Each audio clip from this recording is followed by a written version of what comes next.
அனைவருக்கும் வணக்கம். நான் உங்கள் சிநேகிதியின் குரல். வாங்க கதைக்குள்ள போவோம். கார்த்திக், அம்மா நான் போயிட்டு வரேம்மா என்று சொல்லிவிட்டு தன் டூ வீலரை எடுத்து சாலைக்கு வந்தான். காலை காற்று முகத்தில் மோதியது. தலைமுடியை களைத்து செல்லமாக விளையாடியது. அவனுக்கு நிவாதியின் நினைப்பு வந்தது. முகத்தில் புன்னகை அரும்பியது. எத்தனை உன்னதமான மென்மையான பெண்! பார்ப்பவரை கவர்ந்தொழிக்கும் கண்கள், அந்த கருந்திராட்சை மொழியில்தான் எத்தனை அன்பு, கருணை! கார்த்திக் பிஷப்பில் படிக்கிறான். ஒரு கல்ச்சுரல்ஸுக்காக இவன் காவேரி காலேஜுக்கு போனான். ஒரு வாரம் நடந்தது. இவன் நடனத்திலும் பாட்டு போட்டியிலும் கலந்து கொண்டான். நிவாதியும் அதே போட்டியில் கலந்து கொண்டாள். அந்த குழுக்களில் இருந்து கார்த்திக், நிவாதி தேர்ந்தெடுக்கப்பட்டார்கள். அவர்களுக்கு ஊட்டி சென்று வர காலேஜ் டிக்கெட் கொடுத்தது.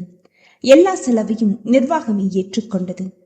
போக வர ட்ரெயின் டிக்கெட், ஹோட்டலில் தங்க, அவர்கள் அங்கு சுற்றி பார்க்க ஒரு கார் என்று அரேஞ்ச் பண்ணி கொடுத்தது.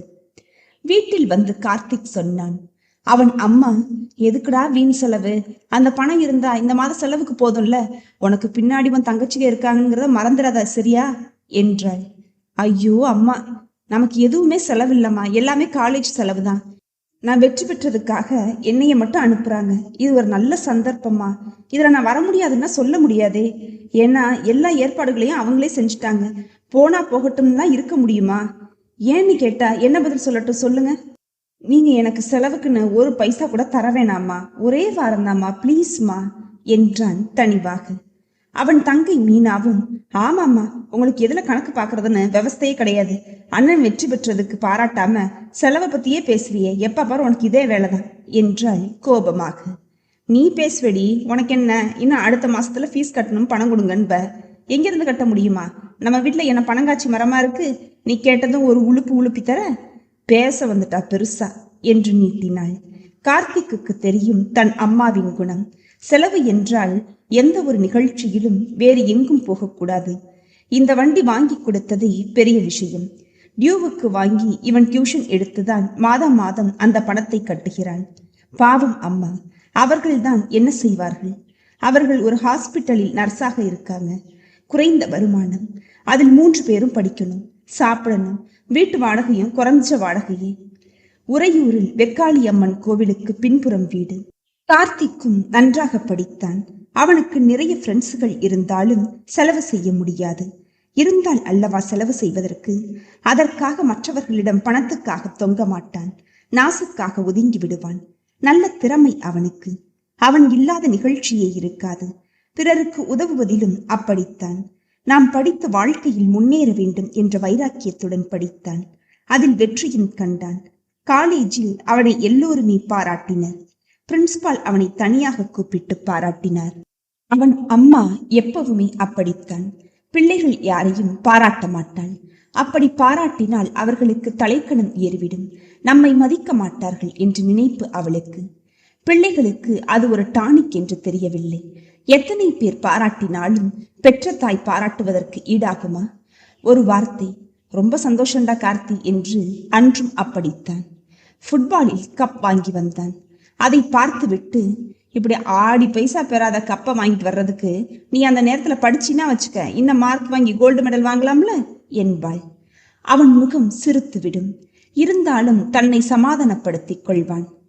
அம்மா தன்னோட நல்லதுக்கு தானே சொல்லுவாங்க என்று எடுத்துக் கொள்வான். தங்கை 2 பேருக்கும் சலுகைகள் நிறைய கொடுப்பாள். மீனாவுக்கும் கவிதாவுக்கும் தன் அண்ணன் மேல் பாசம் அதிகம். கார்த்திக்கும் ரொம்ப பிரியமாக இருப்பான். ஆனால் சில நேரங்களில் அம்மா தன்னை விட தங்கைகளை அதிகம் கவனிக்குமாறு தெரியும். சிச்சி, இதென்ன நினப்பு? தன்னோட தங்கச்சிங்க அடுத்த வீட்டுல வாழ போறவங்க, அங்க எவ்வளவு பிரச்சனை காத்திருக்கோ தெரியல, நம்ம வீட்டுல இருக்கிறவரை சந்தோஷமா இருந்துட்டு போகட்டுமே என்று நினைப்பான். தங்கைகள் கேட்கும் சிறு சிறு பொருட்களை அவ்வப்போது வாங்கி கொடுப்பான். அப்போதும் அவன் அம்மா திட்டுவாள். எதுக்கு இந்த தெண்டை செலவு? இதை வாங்கிட்டு வர்றதுக்கு ஒரு பாத்திரம் வாங்கிட்டு வந்தா நாளைக்கு போற இடத்துக்கு கொடுத்து அனுப்பலாம்ல என்பாள். கார்த்திக், உன்னை நம்பிதான் இந்த குடும்பமே இருக்கு. நீ படிச்சு வேலைக்கு போய் சம்பாதிச்ச பின்னாடிதான் இவங்களை கரையேற்ற முடியும். அது உன் மனசுல எப்போது இருக்கட்டும் என்ன என்பாள். இன்று ஃப்ரெண்ட்ஸ் எல்லோரும் சினிமாவுக்கு போகலாம் என்றனர். கார்த்திக் தயங்கினான். என்னடா இவன், பொம்பளை புள்ள பரவாயில்ல போல இப்படி தயங்குறான், அம்மாவுக்கு தெரிஞ்சா என்ன ஆகுறதுன்னு. இதையெல்லாமா நீ வீட்டுல போய் சொல்லுவ? நீ நல்லா படிக்கிறவனே இப்படி தயங்கினா நாங்கெல்லாம் என்ன செய்யறது? இன்னைக்கு மட்டும் போயிட்டு வருவோம் வா, இனி செமஸ்டர் ஆரம்பிச்சிடும், பிறகெல்லாம் போக முடியாது என்றனர். கார்த்திக் சரி என்று சொன்னான். இரவு 1 மணி வரை படித்துவிட்டு படுக்க போனான். தன் பாக்கெட்டில் இருந்த சின்ன டைரியில் இருந்த போட்டோவை எடுத்து முத்தம் கொடுத்தான். அவளின் நினைவு அவனை இழுத்துச் சென்றது. ஊட்டிக்கு கார்த்திக்கும் நிவாதியும் ஃபர்ஸ்ட் கிளாஸில் சென்றனர். இருவரும் படிப்பு என்ன பிடிக்கும் பிடிக்காது என்று பொதுவாக பேசிக்கொண்டனர். கார்த்திக்கின் அம்மா புளிசாதம் கட்டி கொடுத்திருந்தாள். ட்ரெயின்ல விலையெல்லாம் அதிகமா இருக்கும், அதனால சாப்பாடு கட்டிட்டு எடுத்துட்டு போ என்று கொடுத்து விட்டாள். நிவாதியும் இட்லி கொண்டு வந்திருந்தாள். இருவரும் அதை பங்கிட்டு உண்டனர். கார்த்திக் அவள் வீட்டை பற்றி விசாரித்தான். அவள், நாங்க 2 பொண்ணுங்க, எனக்கு ஒரு தங்கச்சி இருக்கா, என் அப்பா ஒரு கம்பெனில வேலை பார்க்கறாரு, சொந்த வீடுதான், ஆனா ரொம்ப சின்னது, அம்மா வீட்டுலதான் இருக்காங்க என்றாள். உங்களோட கனவெல்லாம் என்ன? என்ன படிக்கணும்? எப்படிப்பட்ட கணவன் வேணும் உங்களுக்கு என்றான். நான் MCA படிக்கணும். எனக்கு உங்களை மாதிரி நல்ல உயரமான, ஸ்மார்ட்டா, புத்திசாலியா, என்னை பத்தி புரிஞ்சுக்க கொள்ளக்கூடியவரா, எனக்கு பிடிச்ச எல்லாம் அவருக்கும் பிடிக்கணும் என்றாள் முகம் சிவக்க. ஏன் அந்த மாப்பிள்ள நானா இருக்கக்கூடாதா என்றான் இளநகையோடு.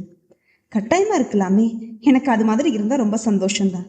ஆமா, நீங்க எப்படிப்பட்ட மனைவி உங்களுக்கு வேணும்னு எதிர்பார்க்குறீங்க? அவன் கண்களை சிறிது நேரம் மூடி யோசித்தான். பிறகு, நான் எப்படி என் மனசுல நினைச்சேனோ அது மாதிரியே இருக்கிறீங்க நீங்க. எனக்கு எதுல ஆர்வம் இருக்குதோ உங்களுக்கும் அது மாதிரியே இருக்கு. ஆனா சில கடமைகள் இருக்கு எனக்கு. என்னைய நம்பிதான் என் குடும்பமே இருக்கு. எனக்கு 2 தங்கச்சிங்க. என் அம்மா மட்டும்தான், அப்பா இல்லை. நான் படிச்சு நல்ல வேலையில அமரணும். அதுக்கு நாம காதலிக்க கூடாதுங்கிறதெல்லாம் இல்லையே என்றாள் தலையை சரித்து கொண்டு. என்னால உங்க கடமைகள் எதுவும் தடப்படாது என்றாள். அவனுக்கும் அவளை ரொம்ப பிடித்தது. இப்படி மனம் திறந்து பேசியது. அவன் அவள் கையை மென்மையாக பற்றினான். சரி, நம்ம 2 பேரும் காதலிப்போம், கடமைகள் முடிஞ்சதும் கல்யாணம் பண்ணிக்குவோம் என்றான். அதற்கு அவள் சரி என்று ஒப்புக்கொண்டாள். இளம் சிட்டாய் இருவரும் ஊட்டியை வலம் வந்தனர். தனிமைதான் கிடைத்தது என்று இருவரும் அத்துமீறவில்லை. கட்டுப்பாட்டுடன் நடந்து கொண்டனர். கார்த்திக் அவளின் மென்மையான அழகை ரசித்தான். இதமான பேச்சு, அன்பான கோரிக்கை, போட்டிங் போகும்போது அவளை பாட சொல்லி ரசித்தான். விடியற்காலை பணியில் இருவரும் கைகோர்த்து கொண்டு நடந்தனர். நிவாதி அவள் ஃப்ரெண்ட் சொல்வதை எல்லாம் கேட்டிருக்கிறாள். எப்ப பாரு எங்களுக்கு சண்டை தாண்டி, நான் சொல்றத அவன் கேட்கறதே இல்ல, போடான்னு வந்துட்டேன் என்று சொல்லுவாள். ஆனால் இவனோ, இவள் என்ன நினைக்கிறாளோ, எதை அவனிடம் சொல்ல வேண்டும் என்று விரும்புகிறாளோ அதை அவள் சொல்வதற்கு முன்பாகவே செய்தான். கிளம்பும் நாளும் வந்தது. இனி நாம எங்கே சந்திக்கலாம் நிக்கி என்றான். அடிக்கடிலாம் நம்ம சந்திக்க முடியாது, உங்களுக்கு படிக்க வேண்டியது நிறைய இருக்கும், எனக்கும் அது போலதான். லீவ்ல வீட்டுல இருந்தெல்லாம் வர முடியாது, எனக்கு சனிக்கிழமை அரை நாள் தான், நான் மலைக்கோட்டைக்கு வந்துடுறேன், நீங்களும் வந்துருங்க. ஆனா 1 மணி நேரம் தான் நமக்கு டைம், அதை நம்ம மீறக்கூடாது என்ன என்று பேசி முடிவெடுத்தனர். இன்று சனிக்கிழமை, அதனால் தான் கார்த்திக்கின் முகத்தில் மகிழ்ச்சி துள்ளியது. மதியம் நிவாதியை பார்க்கலாம் என்று காலேஜுக்கு போனான். மதியம் அவன் ஃப்ரெண்ட்ஸ் எல்லாம் அவனை பிடித்து கொண்டனர். என்னடா எப்ப பாரு சனிக்கிழமை மதியம் காலேஜ் விட்டது, நீ எங்கே போற? கொஞ்ச நேரம் கூட நின்று எங்களோட பேச மாட்டேன்ற. நீ இன்னைக்கு எங்களோட சினிமாவுக்கு வந்தே ஆகணும், இல்லைத்தான் வச்சுக்க, உண்மையை சொல், அவ்வளவுதான் என்று பிடித்து கொண்டனர். அவன் இதுவரை யாரிடமும் உண்மையை சொல்லவில்லை. அவன் காதலிப்பது யாருக்கும் தெரியாது, ரகசியமாகவே வைத்திருந்தான். இவர்கள் எப்படியோ சந்தேகப்பட்டு இன்று பிடித்து கொண்டனர். இவனால் இன்று மறைக்க முடியவில்லை. அவர்களிடம் உண்மையை சொன்னான். நானும் நிவாதியும் லவ் பண்றோம் என்று. நிவாதியா? அது யாரு? நம்ம காலேஜா? இல்ல, கல்ச்சுரல்ஸ் அப்போ நாம காவேரி காலேஜுக்கு போனோமே, என் கூட செலக்ட் ஆனாலே அவதான் என்றான். அடப்பாவி, இத்தனை மாசமா எங்கள்கிட்ட ஒரு வார்த்தை கூட சொல்லலையே, அந்த பொண்ணு உன்னை விரும்புறாளா இல்ல நீ மட்டும் அவ பின்னாடி சுத்துறியா என்றனர். அவளும் தாண்டா என்னை விரும்புறா, அவளை சந்திக்கதான் நான் சனிக்கிழமை மதியம் மலைக்கோட்டைக்கு போவேன் என்றான். மலைக்கோட்டைக்கு எதுக்குடா போறீங்க? ஒரு சினிமா கடை வீதின்னு சுத்த வேண்டியது தானே. நாங்க சந்திக்கிறதே 1 மணி நேரம் தான், அதுக்கு மேல நாங்க பேசிக்கிட்டுலாம் இருக்கிறது இல்ல. கீழே விநாயகரை கும்பிட்டுட்டு மேல தாயுமானவர் சன்னதி வர போயிட்டு அவரையும் கும்பிட்டுட்டு இதுல எங்க சுத்த முடியும் சொல்லு? பேசாம சமயபுரம், திருவானக்காவல், ஸ்ரீரங்கம் இப்படின்னு பல புண்ணிய தலங்களுக்கு சென்று வழிபட்டு வரலாம்ல. முட்டாள், இதுக்கு எதுக்குடா 2 பேரும் காதலிக்கணும்? கோயிலுக்கு போறதுக்கா? உனக்காச்சும் அறிவு இருக்காடா என்றான். அவ எங்க இருப்பா, நீ கூட்டிட்டு போவியா இருக்கும் என்றான் ஒருவன். அவ மலைக்கோட்டைக்கு வந்துடுவா, நானும் அங்கே போயிடுவேன் என்றான் கார்த்திக். ஏண்டா, காதலிக்கிறதுல கூட சிக்கனமாடா? அவளவும் பைக்ல கூட்டிட்டு போக வேண்டியதானே? பிறகு வீட்டுல கொண்டு போய் விட்டுறலாம்ல. இது உனக்கு தெரிய வேணாமா என்ன? அவளும் ஸ்கூட்டில தான் வருவா, பிறகு நான் எப்படி கூட்டிட்டு போக முடியும்? ஏண்டா, இதெல்லாம் செஞ்சாதான் காதலிக்கிறதா அர்த்தமா சொல்லு என்றான் சிரித்து கொண்டே. ஆமாண்டா, இதெல்லாம் செஞ்சாதான் காதல்ல ஒரு கிக் இருக்கும். நம்ம சுரேஷ பாரு, வார வாரம் ரூம் போட்டு தங்குறான். நீ என்னடான்னா இப்படி இருக்கியே? ஏண்டா, ரூமு போட்டு அவ உடம்ப அனுபவிக்கிறது மட்டும்தான் காதலா? இதுக்கு எதுக்கு காதலிக்கணும்? எங்க காதல் அப்படிப்பட்டது இல்லடா. ஊட்டியில நாங்க ஒரு வாரம் இருந்தோமே, பக்கத்து பக்கத்து அறைதான். அவ அறைக்குள்ள நானும் என்னோட ரூம்குள்ள அவளோ நுழைஞ்சதே இல்லை தெரியுமா? இன்னைக்கும் நாங்க சந்திச்சோம்னா எங்க பேச்சு படிப்பை பத்தி தான் இருக்கும். வேற எந்த சலனத்துக்கும் நாங்க இடம் கொடுக்கறது இல்ல. நீ காதலிக்கிறதுல எங்களுக்கு சந்தோஷம் தாண்டா. இந்த காலத்துல நீ இப்படி இருக்கிறியேன்னு நாங்க வியந்திருக்கோம். இது உன்னோட முதல் ஆசை தானே? இது நிறைவேற எங்களோட வாழ்த்துக்கள் என்றனர்.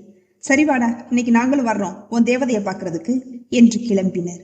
அவன் தயங்கினான். அவ எப்படி எடுத்துக்குவாளோ என்று. அவர்கள், நீ என்னடா இப்படி தயங்குற? உன் கோல்டன் ஹார்ஸ்ல எங்களுக்கு ஒரு 5 நிமிடம் தான், அதுக்கு மேல நாங்க உங்களை டிஸ்டர்ப் பண்ண மாட்டோம் என்ன என்றனர் கோரஸாக. சரி சரி என்று கூட்டி போனான். அவர்களை பார்த்த நிவாதி வியர்த்து போனாள். என்ன இத்தனை பேர் வர்றாங்க என்று.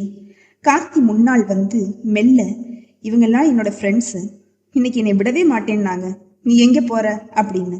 அதனால உண்மையை சொல்ல வேண்டியதா போச்சு. உடனே எல்லாரும் உன்னைய பார்க்கணும்னு சொன்னாங்க, அதான் கூட்டிட்டு வந்துட்டேம்மா. நீ ரொம்ப பயந்துட்ட போல இருக்கு என்றான் மென்மையாக. எல்லோரும் அவளை பார்த்து பிரமித்தனர். இத்தனை அழகா என்று. தங்கத்தில் வார்த்த சிலை போல் நின்றாள்.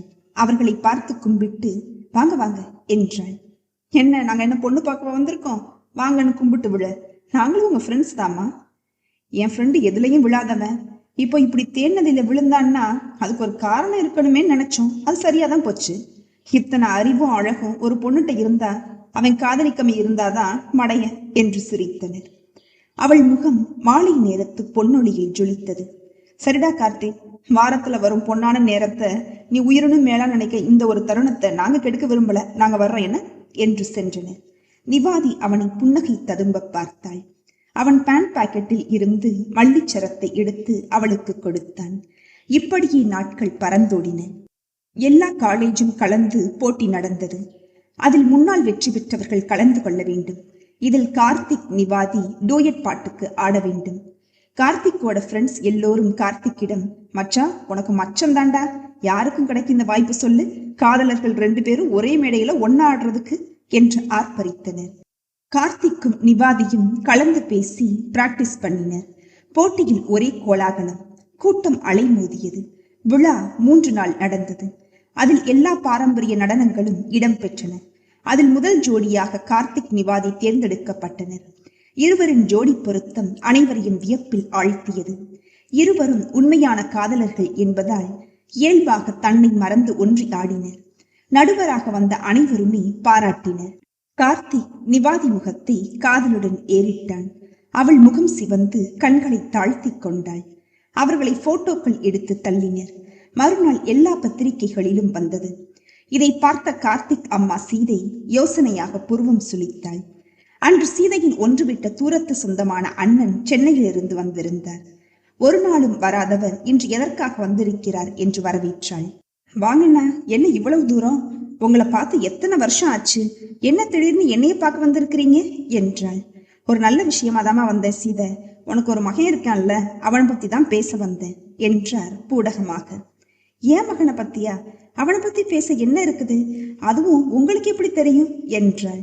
நான் அடிக்கடி வராம போகாம இருந்தேனே தவிர உன்னை பத்தி நான் விசாரிச்சுக்கிட்டு தான் இருப்பேன். அவள் மனதில், இப்படிப்பட்ட அப்பட்டமான பொய்யை எதுக்காண்டி சொல்றாரு? இவர் எவ்வளவு பெரிய பணக்காரரு, தான் ஏழ்மையில இருக்கிறவ. இவர் எதற்காக இப்படி ஒரு பொய்ய நம்மள்கிட்ட சொல்லணும்? என்கிட்ட இவர் என்ன எதிர்பார்க்கிறாரு?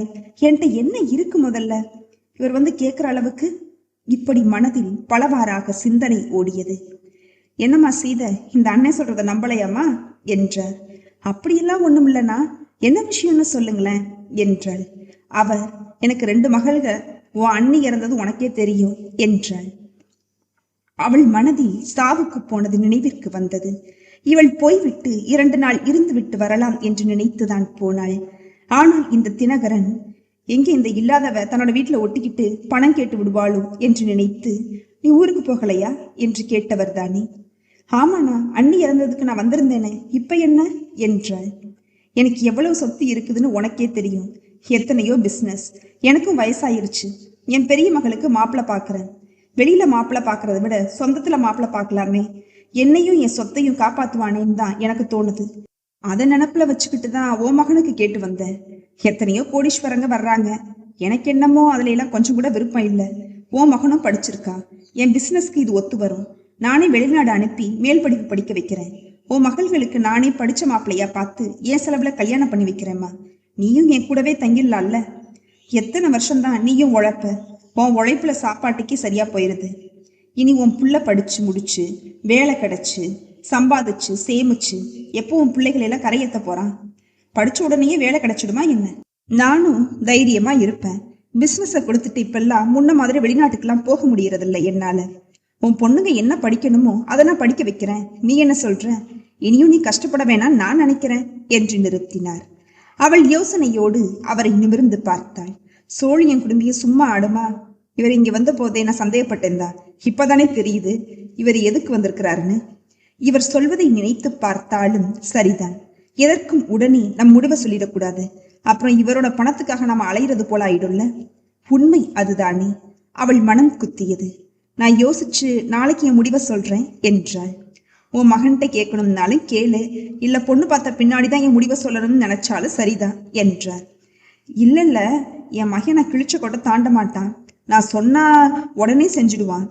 பொண்ணு பார்க்கவும் தேவையில்லைதான். நான் பார்த்த பொண்ணு தானே. நீங்க எங்க தங்கி இருக்கிறீங்க? நாளைக்கு நான் அங்கே வந்து சொல்றேன் என்றாள். சரி சரி என்ன என்று போய்விட்டார். இரவு முழுவதும் யோசித்தாள். அவர் சொல்றது போல இவன் எப்ப வேலைக்கு போய் பணம் சம்பாதிச்சு தன்னோட மகள்களுக்கு கல்யாணம் செய்யறது?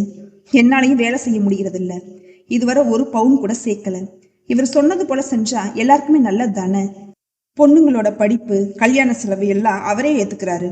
கல்யாணம் முடிஞ்ச உடனேயே இந்த வேலையை விட்டுட்டு நாமளும் சென்னைக்கே போயிடலாம் என்று யோசித்தாள். தன் மகனிடம் கேட்க வேண்டும் என்று நினைப்பு வரவே இல்லை. மறுநாள் ஹோட்டலுக்கு சென்று எனக்கு சம்மதம்னா என்றாள். அவர் ஒரு கட்டு பணத்தை எடுத்து அவளிடம் கொடுத்தார்.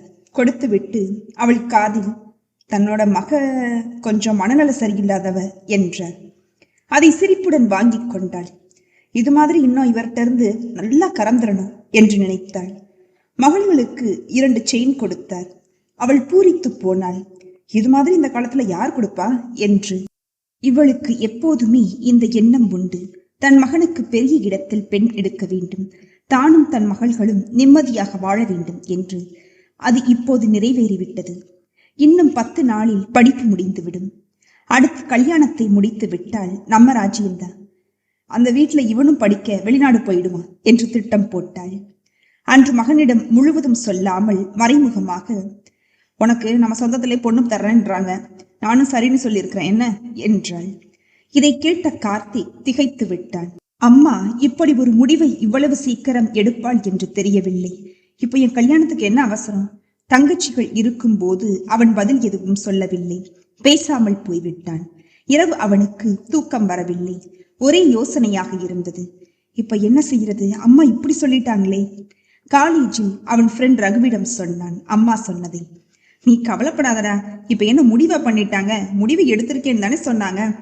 இன்னும் எவ்வளவோ இருக்கு, பொண்ணு பாக்குறது, ஜாதகம் பாக்குறது, சீர்வரிசை அப்படின்னு. இது உடனே முடிவெடுக்கக்கூடிய விஷயம்லாம் ஒண்ணும் இல்லை. நீ நிவாதிட்ட கலந்து பேசு. இனியும் உங்க கல்யாணத்தை தள்ளி போடாதீங்க. அப்படி தள்ளி போட்டா உன் அம்மா பேசி முடிச்சிருவாங்க. இனியும் நீ தாமதிக்காத.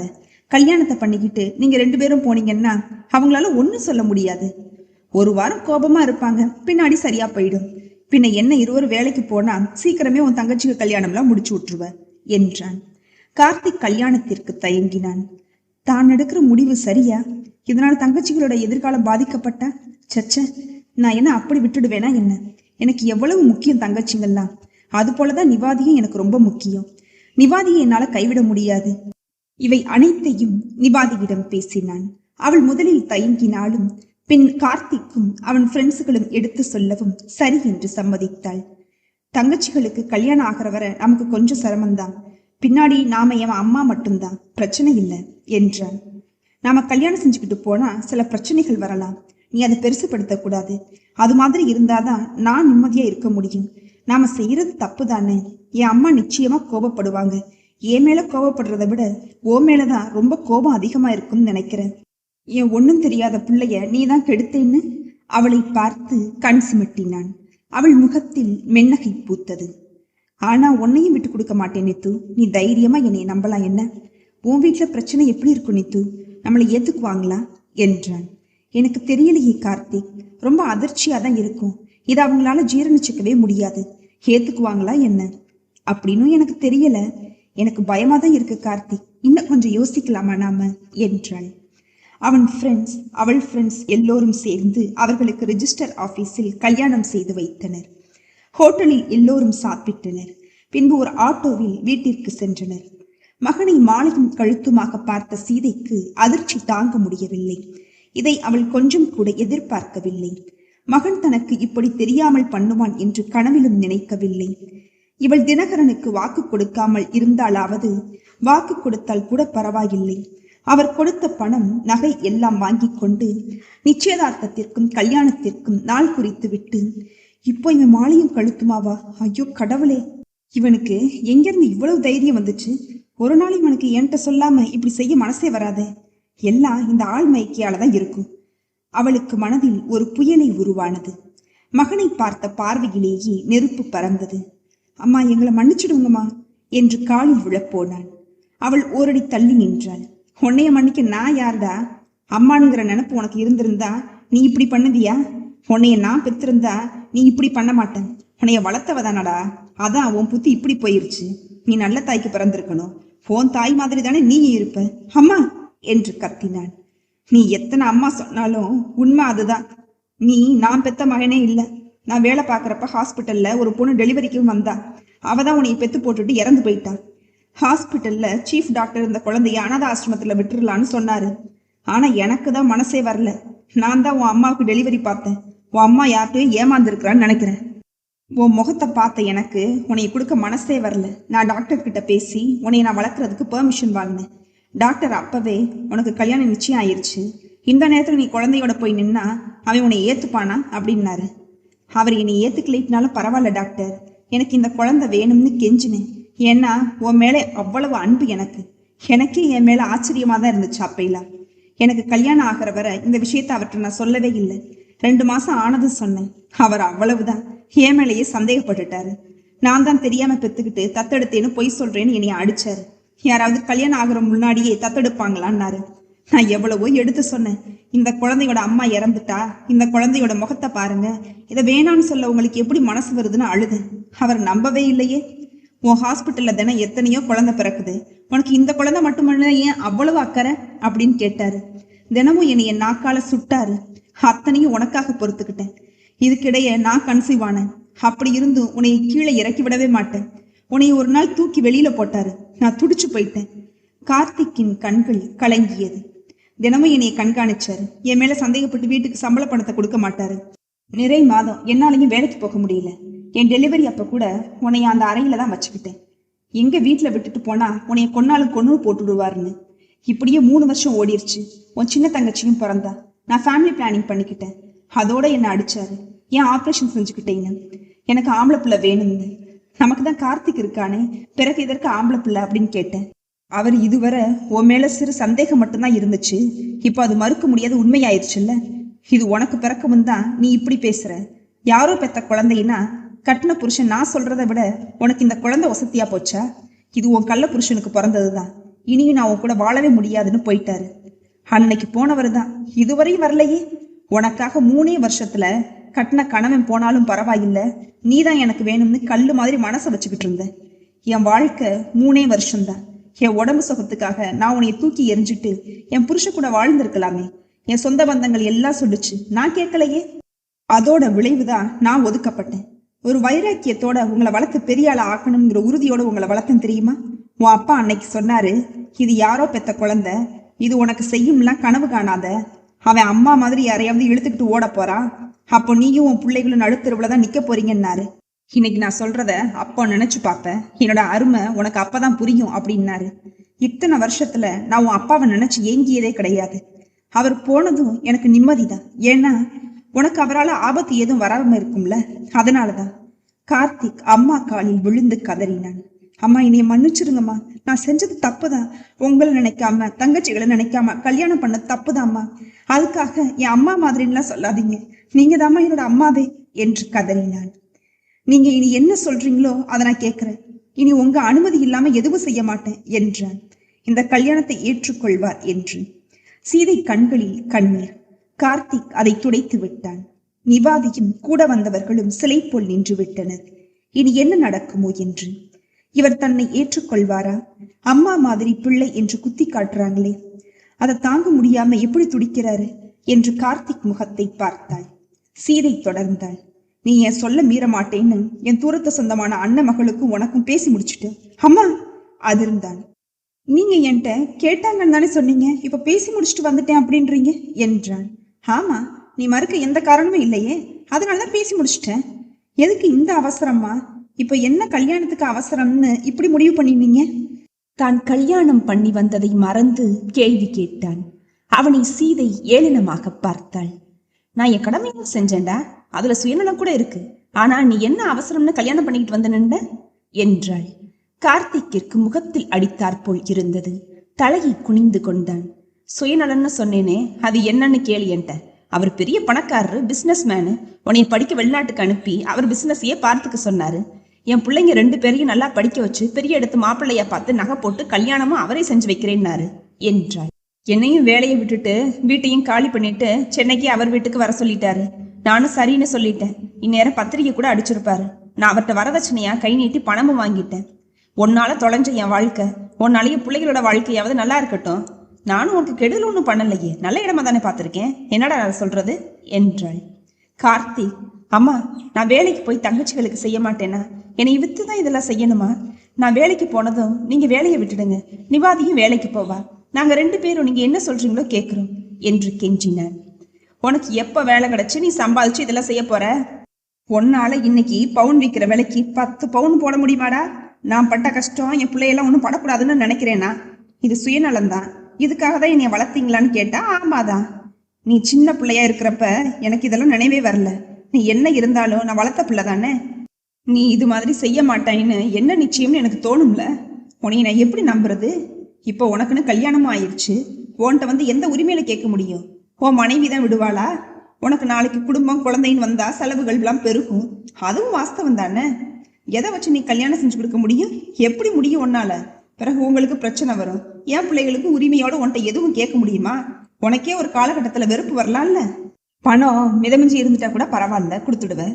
நீ கஷ்டப்பட்டு சம்பாதிச்சு கொடுக்கறதுங்கிறது முடியாத காரியம் தானடா. அம்மா, இவ அப்படிலாம் செய்ய மாட்டாமா. நாங்க வாங்குற சம்பளத்தை உங்கள்கிட்டே கொடுத்துடுறோம்மா. தங்கச்சிகளுக்கு கல்யாணம் ஆகிற வரை குழந்தை கூட பெத்துக்க மாட்டோம் நாங்க என்றாள் நிவாதி. நீ எல்லாம் என்கிட்ட பேசிராதடி. உனக்கு எனக்கும் பேச்சே இல்லை. சி, நீ எல்லாம் ஒரு பொண்ணா? உன்னைய பெத்து வளர்த்து படிக்க வச்சு எத்தனை கனவு கண்டிருப்பாங்க பெத்தவங்க. நீ இப்படி சொல்லாம வீட்டை விட்டு ஓடி வந்துட்டியே, நாளைக்கு காலையில ஊருக்கே தெரிஞ்சு போயிடும். அப்ப என்ன செய்வியா? உன்னைய பெத்தவங்க உயிரோட இருப்பாங்களாடி? வெளியில தான் நடமாட முடியுமா? உன்னைய பெத்து வளர்த்ததுக்கு எத்தனை அவப்பேர் பத்தி இல்ல. இந்த வயசுல அப்படி என்ன அவசரம் கல்யாணத்துக்கு உனக்கு? ஒரு ஆம்பளை பார்க்க கண்ணுக்கு அழகா லட்சணமா இருந்துடக்கூடாதே, உடனே அவனை மைக்கிடணும், அப்படி தன்னடி. நிவாதி முகத்தை மூடிக்கொண்டு அழுதாள். உன் வீட்டுல வசதி இருந்தாலாவது பரவாயில்லைங்களா? சரின்னு ஒத்துக்கிறலாம். நீயே ஒரு பிச்சைக்காரி மாதிரி தான் இருக்குது. பணத்துக்காக தான் என்னைய வளர்த்தியாமா? பிள்ளையோட மனசு கூட பாராம இப்படி வித்துட்ட. நிச்சயமா பணத்துக்காக தான்டா நான் உன்னைய வளர்த்தேன். ஏன்னா பணத்துக்கு எவ்வளவு கஷ்டப்பட்டேன்னு உனக்கு தெரியுமா? அதை நீங்களும் அனுபவிக்க கூடாதுன்னு தான் இத்தனை சொல்றேன். அம்மா, நீங்க வாங்கின பணத்தை எப்படியாவது நான் திருப்பி கொடுத்துட்றேம்மா. இந்த கல்யாணத்தை நிறுத்திடுங்கம்மா ப்ளீஸ் என்று கெஞ்சினான். நீ எப்படிடா தருவ? உன்னால 2 லட்சம் தர முடியுமா? என் மகள்களுக்கு கழுத்து செயின், காதுல தோடுன்னு 10 பவுனுக்கு மேல கொடுத்துருக்கிறாரே, இதெல்லாம் உன்னால திருப்பி தர முடியுமா என்ன என்றாள் காட்டமாக. அவன் பிரமித்தான். மீண்டும் தனிவாகவே கெஞ்சினான். அம்மா, அவ என்னைய நம்பி வீட்டுக்கு வந்துட்டாமா. இனிமேலாம் அவளை விட முடியாது. கல்யாணம் வேற ஆயிருச்சு. இனி அவ எங்கேம்மா போவா? பிளீஸ்மா, இவளை மட்டும் மருமகளை ஏத்துக்கோங்க. நான் எப்படியாவது கொஞ்சம் கொஞ்சமா கொடுத்துடுறேனே என்றான். இது உனக்கு விலை இல்லடா, உன் படிப்புக்கு தான். ஆளும் பார்க்க பெரிய இடத்து புள்ள மாதிரி இத்தனை வளர்த்தியா இருக்கிற. இதெல்லாம் யாரால? உன்னை பெத்த அம்மாவாலையா? இல்லையே, நான் போட்ட பிச்சடா பிச்சை. படிப்பு, உடம்பு இதெல்லாம் சொந்தம் கொண்டாடுறதுக்கு இவ யாரு? இவளை போ சொல்லு முதல்ல என்றாள். நிவாதி சீதை காலில் விழுந்தாள். நான் செஞ்சது தப்புதான், மன்னிக்க முடியாத குத்தந்தான். நான் மனசார காதலிச்சிட்டேன், கல்யாணமும் நடந்துருச்சு. இந்த நிலையில எங்க போவேம்மா? என்னையும் உங்க பொண்ணு போல நினைங்களே என்று அழுதாள். சிச்சி, எழுது தூரப்ப முதல்ல. ஏன் பொண்ணு மாதிரியா? நாங்க கஷ்டப்பட்டாலும் என் பொண்ணை ஒழுக்கமா தான் வளர்த்துருக்கிறோம். கொன்ன மாதிரி ஓடுகாலியா இல்ல. நீ என் மகனை விட்டு போடி முதல்ல என்று துரத்தினாள். நிவாதியின் கதறல் கார்த்திக்கின் நெஞ்சை பிசைந்தது. அம்மா ப்ளீஸ்மா, எங்களை பிரிச்சுடாதீங்கம்மா என்றான். அப்ப சரி, நீ அவளோட குடும்பம் நடத்து. நானும் என் பிள்ளைகளும் இன்னைக்கே எங்க உயிரை விட்டுறோம். இனி எங்க பணத்து மேல உங்க படுக்கையை போடுங்க என்றாள். கார்த்திக் தவித்தான். அம்மா ஏம்மா இப்படி எல்லாம் சொல்றீங்க? நீங்க எல்லாம் இறக்குறதுக்காண்டியா நான் இப்படி செய்யறேன்? ஆமா, நீ செய்யறதா இப்படிதான் இருக்குது. பணத்தை கொடுத்தவன் சும்மா இருப்பாரா? அவர் பத்திரிக்கை கூட அடிக்க கொடுத்துருப்பாரு. அவர் எவ்வளவு பெரிய மனுஷன் தெரியுமாடா? கல்யாணம் நின்று அவமானம்னா எங்களை சும்மா விடுவாராடா? நான் ஏமாத்தினதா தானே நினைப்பாரு. அது எப்படி உனக்கு தெரியாம இருக்கும்? உன் புள்ள காதலிச்சது தெரிஞ்சுதானே என்கிட்ட பணம் வாங்கின அப்படின்னு போலீஸ்ல பிடிச்சு கொடுத்தாலும் கொடுத்துருவாரேடா. போலீஸ்ல பிடிச்சு கொடுத்து என் பிள்ளைகளோட வாழ்க்கை வீணாகிறத விட நாங்களே எங்களோட உயிரை மாச்சுக்கிறோம். இல்லைன்னா வச்சுக்கோ, ரவுடிகளை வச்சு முகத்துல ஆசிட் ஊத்துவாரு. எப்படி மாப்பிள்ளை பார்க்க முடியுமா? என் மகளுக்கு கல்யாணம் நின்னுச்சே, ஓ மகளுக்கு எதுக்குன்னு மாப்பிள்ளையே வராம தடுத்தாலும் தடுத்துருவாரேடா. நான் கல்யாணம் பண்ணி என் வாழ்க்கை கெட்டு போச்சு. என்னோட பிள்ளைங்க கல்யாணம் ஆகாமலேயே வாழ்க்கை கிடப்போகுது ஒன்னால. சை, இதெல்லாம் ஒரு பொழப்பு நீ பண்ணிக்கிட்டு தர்ற என்ன? உன்னைய வளர்த்ததுக்கு எனக்கு நல்லா கைமாறு செஞ்சுட்டப்பா நீ. அது மாதிரி எல்லாம் நடக்காம நான் பாத்துக்கிறேம்மா, நீங்க பயப்படாதீங்கம்மா என்றான். எப்படி இப்ப கல்யாணம் செஞ்சு வந்திருக்கிறியே அது மாதிரியா? எப்படி உன்னை நம்ப முடியும்னா? இப்படி என் கழுத்தை உயிரோட அறுத்துட்டியேடா என்று அழுதாள். இப்போ நீங்க நம்பணும்னா நான் என்ன செய்யணும் அதை சொல்லுங்க என்றான் கோபமாக. இவளை இப்பவே அனுப்பிச்சு வச்சுட்டு இன்னைக்கே சென்னைக்கு கிளம்பு முதல்ல என்றாள். அது என்னால முடியாதுமா. இவளை நான் எப்படி அனுப்புறது சொல்லுங்க? இதுதான் உன் முடிவா? ஆமாம்மா. அப்போ ஏன் முடிவையும் தெரிஞ்சுக்கிட்டு இந்த வீட்டை விட்டு வெளியே போ என்று வாங்கி வைத்திருந்த 10 லிட்டர் மண்ணெண்ணெய் திண்ணை எடுத்து வந்து மகள் இருவர் மீதும் ஊற்றிவிட்டு மிச்சத்தை தன் மீது ஊற்றிக்கொண்டாள். கார்த்திக் பதறிவிட்டான். அம்மா, நான் இவளை அனுப்பிச்சிடுறேம்மா. இன்னைக்கு சென்னைக்கு போறேன். நீங்க சொல்றதை எல்லாம் கேட்கிறேன். இப்படி பண்ணாதீங்கம்மா என்று அழுதான். நிவாதியும் வந்தவர்களும் அதிர்ந்தனர். இவன் இப்படி சொல்லிவிட்டானே என்று. பிறகு இவன்தான் என்ன செய்வான்? எவ்வளவோ மன்றாடி கெஞ்சி பார்த்து விட்டான். இப்படி கண்முன்னே உயிரை மாய்த்துக் கொள்பவர்களிடம் என்ன பேச முடியும்? எதுவுமே முடியாது. பின் அவர்கள் போக்கிற்கு தான் அவன் போக வேண்டும். கார்த்திக் நிவாதியிடம் கையெடுத்து கும்பிட்டான். நிக்கி, என் வாயால போன்னு சொல்ல வச்சிடாத. நான் என்ன பாவம் பண்ணேனோ தெரியல. இந்த ஜென்மத்துல இந்த தண்டனை, இனி இந்த பாவத்தையும் செய்ய விடாதடா என்று அழுதான். அவன் கும்பிட்ட கை இரண்டையும் பிடித்து கொண்டு அவன் மார்பில் சாய்ந்து அழுதாள் அவள். இனி போக சொல்லாதீங்க கார்த்திக். நான் எங்கே போவேன்? உங்களை விட்டுட்டு பிரிஞ்சிருக்க என்னால முடியவே முடியாது. நான் என்ன செய்வேன் நிவாதி? நீ தான் எல்லாமே கேட்டுட்டு இருக்கீல்ல என் அம்மா சொல்றத. இந்த உயிர், உடம்பு, படிப்பு எதுவுமே எனக்கு சொந்தம் இல்லை. இதெல்லாம் அவங்க போட்ட பிச்சை. இது அவங்களுக்கு மட்டும்தான் பயன்படணும், வேற யாருக்கும் சொந்தம் இல்லை. அவங்க சொல்றதுல எந்த தப்பும் இல்லை. என்னைய மறந்துடு நிவாதி. உன் மனச, உன் வாழ்க்கையை நான் கெடுத்துட்டேன். என்னைய கடவுள் கூட மன்னிக்க மாட்டாரு. நீ எப்படி நீ மன்னிப்ப சொல்லு? இவ்வளவு பிரச்சனை இருக்கையில நாம சந்தோஷமா வாழ முடியுமா? புரிஞ்சுக்கோ. எனக்காக என் அம்மா தன்னோட வாழ்க்கையே பணைய வச்சிருக்கிறாங்க. நான் அதுக்கு எந்த கைமாறும் பண்ண வேணாமா? இனி நான் அவங்களுக்காகவே வாழ போறேன். உன் கார்த்தி நன்றி மறக்கலாமா சொல்லு? இனி நான் நடப்பினந்தான், என்னை மறந்துடு. நீ இன்னொரு வாழ்க்கையை அமைச்சுக்கோயே என்றான். அவள் கதறிய கதறலில் சீதையின் கண்களில் இருந்தே கண்ணீர் வடிந்தது. அவள் ஒரு அன்பை வடிவான கருணையை உருவாக உள்ள ஒரு உன்னத தாய்தானே. இன்று மகள்கள் என்று வரும்போது சுயநலம் வருவது இயல்புதானே. இதை சுயநலம் என்று கூட சொல்ல முடியாது. ஒருவித எதிர்பார்ப்பு, பாதுகாப்பு, எதிர்காலத்தை பற்றிய பயம். எங்கே நம் மகன் நம்மை விட்டு விடுவானோ என்ற தவிப்பு. இது நியாயமான எதிர்பார்ப்பு தானே. தனக்கும் மகள்களுக்கும் பாதுகாப்பு தேடுகிறாள். தான் பட்ட கஷ்டம் அவளை அப்படி சுயநலமாக சிந்திக்க வைக்கிறது. ஆனால் மகனின் மனதை பற்றி சிந்திக்கவே இல்லை. அவன் மனதை சல்லடை கண்களால் தன் பேச்சு துளைத்தது பற்றி சிந்திக்கவில்லை. கார்த்திக் நிவாதியை வா என்று அவன் அறைக்கு கூட்டிப் போனான். அறைக்குள் நுழைந்ததுமே கதவை சாத்தினான். நிக்கி, நீ எனக்கு ஒரு சத்தியம் பண்ணி தரணுமே என்று தயங்கிய குரலில் கேட்டான். அது எனக்கு நல்லாவே தெரியும் கார்த்திக். நான் தற்கொலை எதுவும் பண்ணிக்க கூடாது அப்படின்னு தானே என்று அவள் கை மீது கையை வைத்தாள். அவன் அந்த கையை பிடித்து தன் தலை மீது வைத்தான். கார்த்திக், இனி நான் சாக வேண்டியதில்லை. என் உயிர் எப்பவோ போயிருச்சு தெரியுமா? நான் எத்தனை கனவுகளோட இன்னைக்கு உங்களோட வந்தேன் தெரியுமா? இந்த அறையில ஒண்ணு சேருவோம்னு நினைச்சேன். இப்போ பிரியறதுக்கு பேசிக்கிட்டு இருக்கோம் என்ன என்று அவனை இறுக அணைத்தாள். இதை கார்த்திக்கே எதிர்பார்க்கவில்லை. கன்னம் நெற்றி என்று முகமெல்லாம் முத்தமிட்டாள். அவனும் ஒரு நிமிடம் தன்னை மறந்தான். அவளை இறுக அணைத்து விட்டு சட்டென விலகி கதவை திறந்து வெளியே வந்தான். அவள் அந்த அறையை சுற்றி பார்வையை சுழலி விட்டாள். டேபிளில் அவன் போட்டோ ஒன்று இருந்தது. அதை எடுத்து மறைத்துக் கொண்டாள். பின் வெளியே வந்து, நான் போறேன் கார்த்திக் என்று கூறிவிட்டு கண்ணீருடன் வெளியேறினாள். எல்லோரும் போய்விட்டனர். கார்த்திக் தன் அறையில் போய் கதவை சாத்திக் கொண்டான். நிவாதி வீட்டுல போய் என்ன செய்வாளோ? அவங்க அவளை வீட்டுல சேர்த்துக்குவாங்களா? வெளியே போக சொல்லிட்டா அவ எங்க போவா? மனம் கலங்கியது அவனுக்கு. நாட்கள் யாருக்காகவும் காத்திருக்காமல் ஓடின. குறித்த நேரத்தில் மாதவி கழுத்தில் தாலி கட்டினான் கார்த்திக். குடும்பத்தோடு சென்னைக்கு வந்து விட்டார்கள். பெரிய பங்களா, எல்லோருக்கும் தனித்தனி அறை, ஏசி, சகல வசதியும் இருந்தன. அவன் பெண் பார்க்கவோ வேறு எதற்கும் அவன் கலந்து கொள்ளவே இல்லை. மணமேடையில் கூட பெண்ணை நிமிர்ந்து பார்க்கவில்லை. நிவாதி சென்றவுடன் அன்றே தன் மனக்கதவை பூட்டிவிட்டான். இனி இது யாருக்காகவும் திறக்காது. ஒருபோதும் இனி அவனுக்காக வாழ மாட்டான். அவன் வாழ என்ன இருக்கு? தன்னால பிறராவது சந்தோஷப்படட்டுமே என்று பேசாமல் இருந்தான். இரவு அறைக்குள் நுழைந்தான். இவன் உள்ளே போகும்போது மாதவி அங்கு தொங்கிய பூக்களை எல்லாம் பிரித்தெறிந்து கொண்டிருந்தாள். அவள் எரிந்தது அவன் மேல் வந்து விழுந்தது. நிமிர்ந்து அவளை பார்த்தான். அவள் சிரித்தாள். நீ யாரு? இங்க எதுக்கு வந்த? நிப்போ என்று பழம்பால் எல்லாவற்றையும் தூக்கி எறிந்தாள். சத்தம் கேட்டு மாதவி தங்கை மாலதி வந்து கதவை தட்டினாள். இவன் போய் கதவை திறந்து விட்டான். அக்கா இருந்த நிலையும் அறையெல்லாம் பால் பழம் சிதறி கிடந்ததையும் பார்த்து நடந்ததை புரிந்து கொண்டாள் அவள்.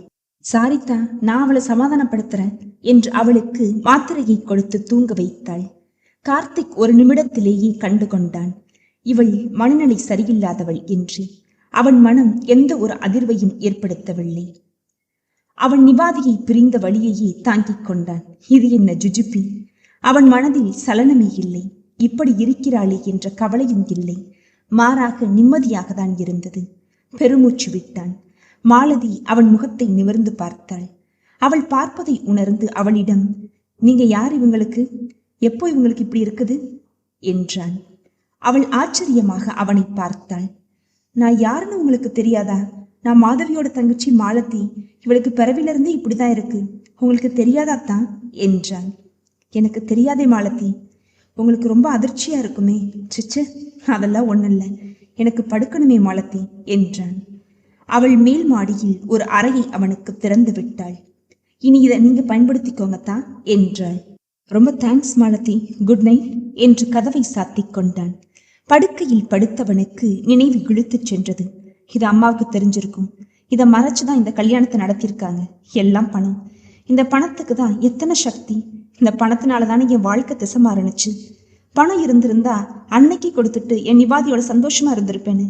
இத்தனை மாதத்துல அவளோட வயிற்றுல என்னோட குழந்தை வளர்ந்திருக்குமே. அவன் உடல் சிலிர்த்தது. அவள் போட்டோவை எடுத்து பார்த்தான். அத்தனையும் அவர்கள் கல்யாணத்தின் போது எடுத்த படம். அதில்தான் எத்தனை புன்னகை, மந்தகாசமான புன்னகை. மனதில் பிடித்த கணவனை கைப்பிடித்தோம் என்று. அவள் கண்களை உற்று பார்த்தான். அவள் சிரிக்கும் போது அந்த கண்களும் சிரித்தன. அவள் உதட்டில் முத்தம் கொடுத்தான். அவன் உதட்டில் விரக்தியான புன்னகை. ஃபர்ஸ்ட் நைட்ல தன்னோட காதலியை எந்த மடையும் கொஞ்சுவான். இல்லை இல்லை, நீதான் என்னோட மனைவி என்னைக்குமே. எனக்கு நீ மட்டும்தான். மறுநாள் காலையில் இருந்து ஆபீஸ் போனான். நாய் வேஷம்னு போட்டாச்சு, இன்னும் குறைச்சுதானே ஆகணும். மாலதியும் ஆபீஸை தான் கவனித்தாள். மாதவியை கவனித்துக் கொள்ள வீட்டில் ஆள் இருந்தார்கள். காலை சாப்பிடும் போது மாதவி எழுந்துட்டாளா என்றான் மாலதியிடம். அவள் கண்கள் கலங்கியது. அதை கவனித்த கார்த்திக், நீ எதுக்கு மாலதி கண் கலங்குற? என் மனைவியை பத்தி தானே நான் விசாரிச்சேன். அவள் எழ இன்னும் நேரமாகுமே தான். மாத்திரையினால தூங்கும்போது அவளுக்கு எப்ப விழிப்பு வருதோ அப்பதான் எழுந்திருப்பா. வேலைக்காரங்க பாத்துக்குவாங்க என்றாள். காரில் போகும்போது அத்தா என்றாள் மாலதி. என்ன மாலதி, என்ன கேட்கணும் என்றான். அவள் தயங்கினாள். சும்மா சொல்லு மாலதி. இல்ல, நீங்க எதுக்காக அக்காவை கல்யாணம் பண்ணிக்கிட்டீங்கன்னு தெரிஞ்சுக்கலாமா என்றாள். அப்போ உனக்கும் விஷயம் எதுவும் தெரியாதுன்னு சொல்லு. அது போல எனக்கும் மாதவி இப்படின்னு தெரியாது. ராத்திரி உன் அக்காவை பாக்குற வர எல்லாம் பணம் தான் மாலதி. நான் விலை கொடுத்து வாங்கப்பட்டவன் உன் அப்பாவால. அதுக்கு தகுந்த மாதிரி என்னோட உழைப்பு இருக்கும். உன் அக்காவையும் நான் விடமாட்டேன். நீ பயப்படலாம் ஒண்ணு வேணாம் என்ன? இல்ல இல்ல, நான் பயப்படலத்தான். அப்பா அக்காவுக்கு கல்யாணம்னதும் நான் ரொம்ப ஆச்சரியப்பட்டேன். சரி, ஏதோ சாதாரண மாப்பிள்ளையா இருக்கும், அக்காவுக்கும் கடைசி வரை ஒரு துணை வேண்டுமே, பாதுகாப்பா பாத்துக்க, அதான் சரின்னு நானும் சொன்னேன். ஆனா நீங்க இவ்வளவு ஸ்மார்ட்டா வசீகரமா இருந்துகிட்டு இவ்வளவு படிப்பையும் படிச்சுட்டு ஏன் அக்காவை போய் அவளால உங்களுக்கு எந்த சுகமும் பிரயோஜனமும் இல்லையே, அக்காவுக்காக உங்க இள வாழ்க்கையை வீணாக்கலாமா அப்படின்னு தான் கேட்டேன். அவன் சிரித்தான். அவனின் பளிர் புன்னகை மின்னல் வெட்டியது போல் இருந்தது. அந்த பல்வரிசை அடர்ந்த மீசை நினைப்பு தடுமாறுவதை நினைத்து கடிவாளம் போட்டாள். மாலதி, நான் உன் அக்கா கணவன்கிறத நினைப்பு இருக்கட்டும் என்ன? சாரித்தா, நான் சொன்னதை நீங்க தப்பா புரிஞ்சுக்கிட்டீங்க, சாரி என்றாள் அவசரமாக. நானும் விளையாட்டாக தான் சொன்னேன் மாலதி. நீ எதுக்கு இப்படி பதட்டப்படுற? அதான் சொன்னேனே, எல்லாம் இருந்தும் என்கிட்ட பணம் இல்லையே, அது உங்ககிட்ட இருக்கு. பணம் இருந்தா எதையும் விலை கொடுத்து வாங்கிடலாம் இல்லையா என்றான் அழுத்தமாக. சாரித்தா, அப்பா இப்படி பண்ணுவாருன்னு நான் நினைச்சு கூட பார்க்கல. இது முடிஞ்சு போன அத்தியாயம் மாலதி. இனி இதை பத்தி பேசி பலன் இல்லை. இனி நடக்க போறதை பத்தி யோசிப்போமே என்றான். மாலதி அவன் அப்படி சொன்னதும் அவன் மேல் இன்னும் மரியாதை கூடியது. கார்த்திக்கை ஆபீஸில் அனைவருக்கும் அறிமுகப்படுத்தி வைத்தாள். கார்த்திக்கிற்கு ஆபீஸ் வேலையை பற்றி விளக்கினாள். அவனும் புரிந்து கொண்டான். இரவு மாதவியை போய் பார்த்தான். கையில் எதையோ வைத்து விளையாடிக் கொண்டிருந்தாள். இவளும் அழகுதான். மாதவி என்று பக்கத்தில் போய் உட்கார்ந்து அவள் கையை பிடித்தான். அவனை ஒரு அறை விட்டாள். அவன் அப்படியே கண்களை இறுக மூடிக்கொண்டான். நிவாதிக்கு துரோகம் செய்ய போய் கிடைத்த தண்டனையாக நினைத்தான் அவன். இவ குழந்தை மாதிரி, இவளுக்கு என்ன தெரியும்? அடிக்கிறோன்னு தெரியுமா? அவ கையை பிடித்த உடனேயே சட்டுன்னு அடிச்சுட்டா. நான் யாருன்னு கூட அவளுக்கு தெரியாதே. கடவுள் இவ்வளவு அழகையும் கொடுத்து பணத்தையும் கொடுத்து இவளையும் இப்படி தண்டிக்கிறாரு. இவ என்ன தப்பு பண்ணிருக்க முடியும் பிறக்கும் போதே? அவனையே குறுகுருவென பார்த்தாள். வலிக்குதா என்று அவன் கன்னத்தை தடவி விட்டாள். அவனை பார்த்து சிரித்தாள். அவள் முகத்தில் விழுந்த முடியை ஒதுக்கி விட்டான். சாப்பிட்டியா மாதவி?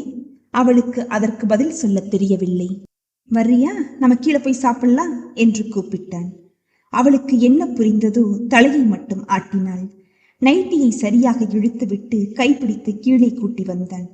டைனிங் டேபிளில் டிஃபனை எடுத்து வைத்து விட்டு நின்ற வேலையாட்களை, நீங்களாம் போகலாம், தேவைன்னா நானே உங்களை கூப்பிடுறேன் என்றான். அவளை கை கழுவ சொன்னான். அவளும் மந்திரத்திற்கு கட்டுப்பட்ட மாதிரி கை கழுவி வந்து உட்கார்ந்தாள். அவளிடம் பேச்சு கொடுத்தான். உனக்கு என்ன பிடிக்கும்? இந்த சட்னி பிடிக்குமா இல்ல தோசை பிடிக்குமா? இந்த இட்லியை பாரு, எவ்வளவு அழகா குண்டா, உன் கண்ண மாதிரி இருக்குல்ல என்றான். அவளுக்கு சரியாக சாப்பிட தெரியவில்லை. மடியெல்லாம் போட்டு கொண்டாள். தண்ணி சட்னி எல்லாம் தட்டி விட்டாள். கார்த்திக் மேலும் எரிந்தாள். தினமும் மாலையில் அவளுடன் 2 மணி நேரத்தை கழித்தான். அவள் செய்வதை எல்லாம் பொறுத்து கொண்டான். ஒரு குழந்தை போல பார்த்து கொண்டான்.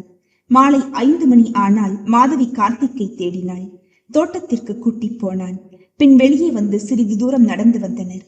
அன்று மாலதியுடன் ஆபீஸ் பற்றி பேசிக் கொண்டிருந்தான். அவனை தேடி மாதவி அங்கு வந்தாள். கார்த்திக் அங்கு இருக்கவும் அவன் பக்கத்தில் உட்கார்ந்து கொண்டாள். வா மாதவி, சாப்பிட்டியா? என்ன எப்ப பாரு இந்த நைட்டில தான் இருப்பியா? ஒரு சுடிதார் சேலை கட்டிக்க கூடாதா? இனி நீ நைட்டியே போடக்கூடாது தெரியுமா? நான் என்ன சொன்னேன் உனக்கு? நீ தினமும் தலையில பூ வைக்கணும்னு சொன்னேன் இல்லையா? எங்க பூ என்றான் மென்மையாக. அவள் தலையில் கை வைத்து பார்த்துவிட்டு காணவில்லை என்றாள் ஜாடையில். ஏன் மாலதி, இவளுக்கு வேற ட்ரெஸ்ஸே கிடையாதா? இது என்ன இப்படி தொலைதொலன்னு?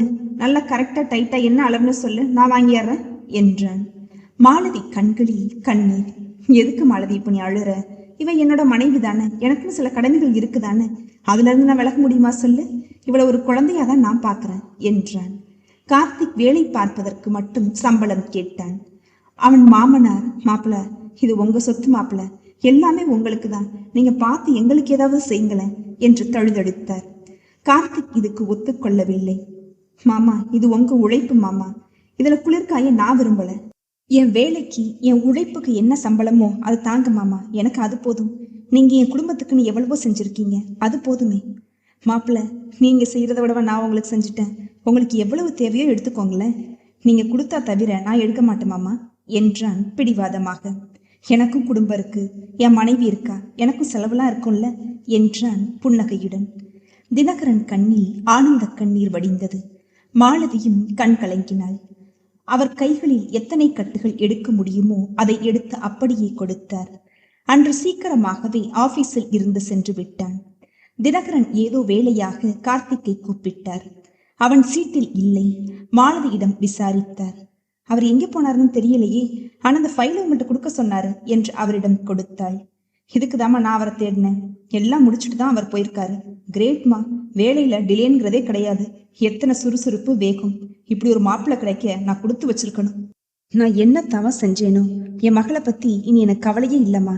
எனக்கு பின்னாடி அவ என்ன ஆவாளும் நினைச்சு நான் கலங்காத நாளே இல்லை தெரியுமா? சொத்துக்காக வந்து என் மகளை கொடுமைப்படுத்தினா நான் என்ன செய்ய முடியும் சொல்லு? இவர் பணத்து மேல ஆசையே இல்லாம இருக்கிறாரே. மாலதியும் ஆமாம்பா என்று தலையாட்டி வைத்தாள். அவர் போன பின்னாடி இவள் இப்படி நினைத்தாள். அப்பா தான் மகளை பத்தி தான் கவலைப்படுறாங்களே தவிர அத்தானை பத்தி கொஞ்சம் கூட கவலைப்படலையே. கல்யாணம் ஆகியும் இன்னும் இப்படி இருக்கிறானேன்னு அப்பாவுக்கு தெரியாதா என்ன? மக மேல உள்ள பாசம் அதை மறக்கடிச்சிடுச்சா? அவனும் மனுஷன் தானே. இத்தனை சின்ன வயசுல எந்த சுகத்தையும் அனுபவிக்காம எப்படி இருக்கிறான்? இதை அப்பா நினைச்சு பார்க்கவே இல்லையே. பணம் இருந்தா மட்டும் போதுமா? பணம் மட்டும்தான் வாழ்க்கையா? இது அப்பாவுக்கு தெரிய வேணாமா என்ன? கார்த்திக் எவ்வளவு கலகலப்பாக பேசினாலும் அவனிடம் ஒரு இறுக்கம் இருப்பதை உணர்ந்திருந்தாள் மாலதி. அது என்ன, ஏன்? மாதவி கூட மாலையில்தான் 2 மணி நேரம் கழிக்கிறானே தவிர இரவு அவன் தனி அறையில்தான்.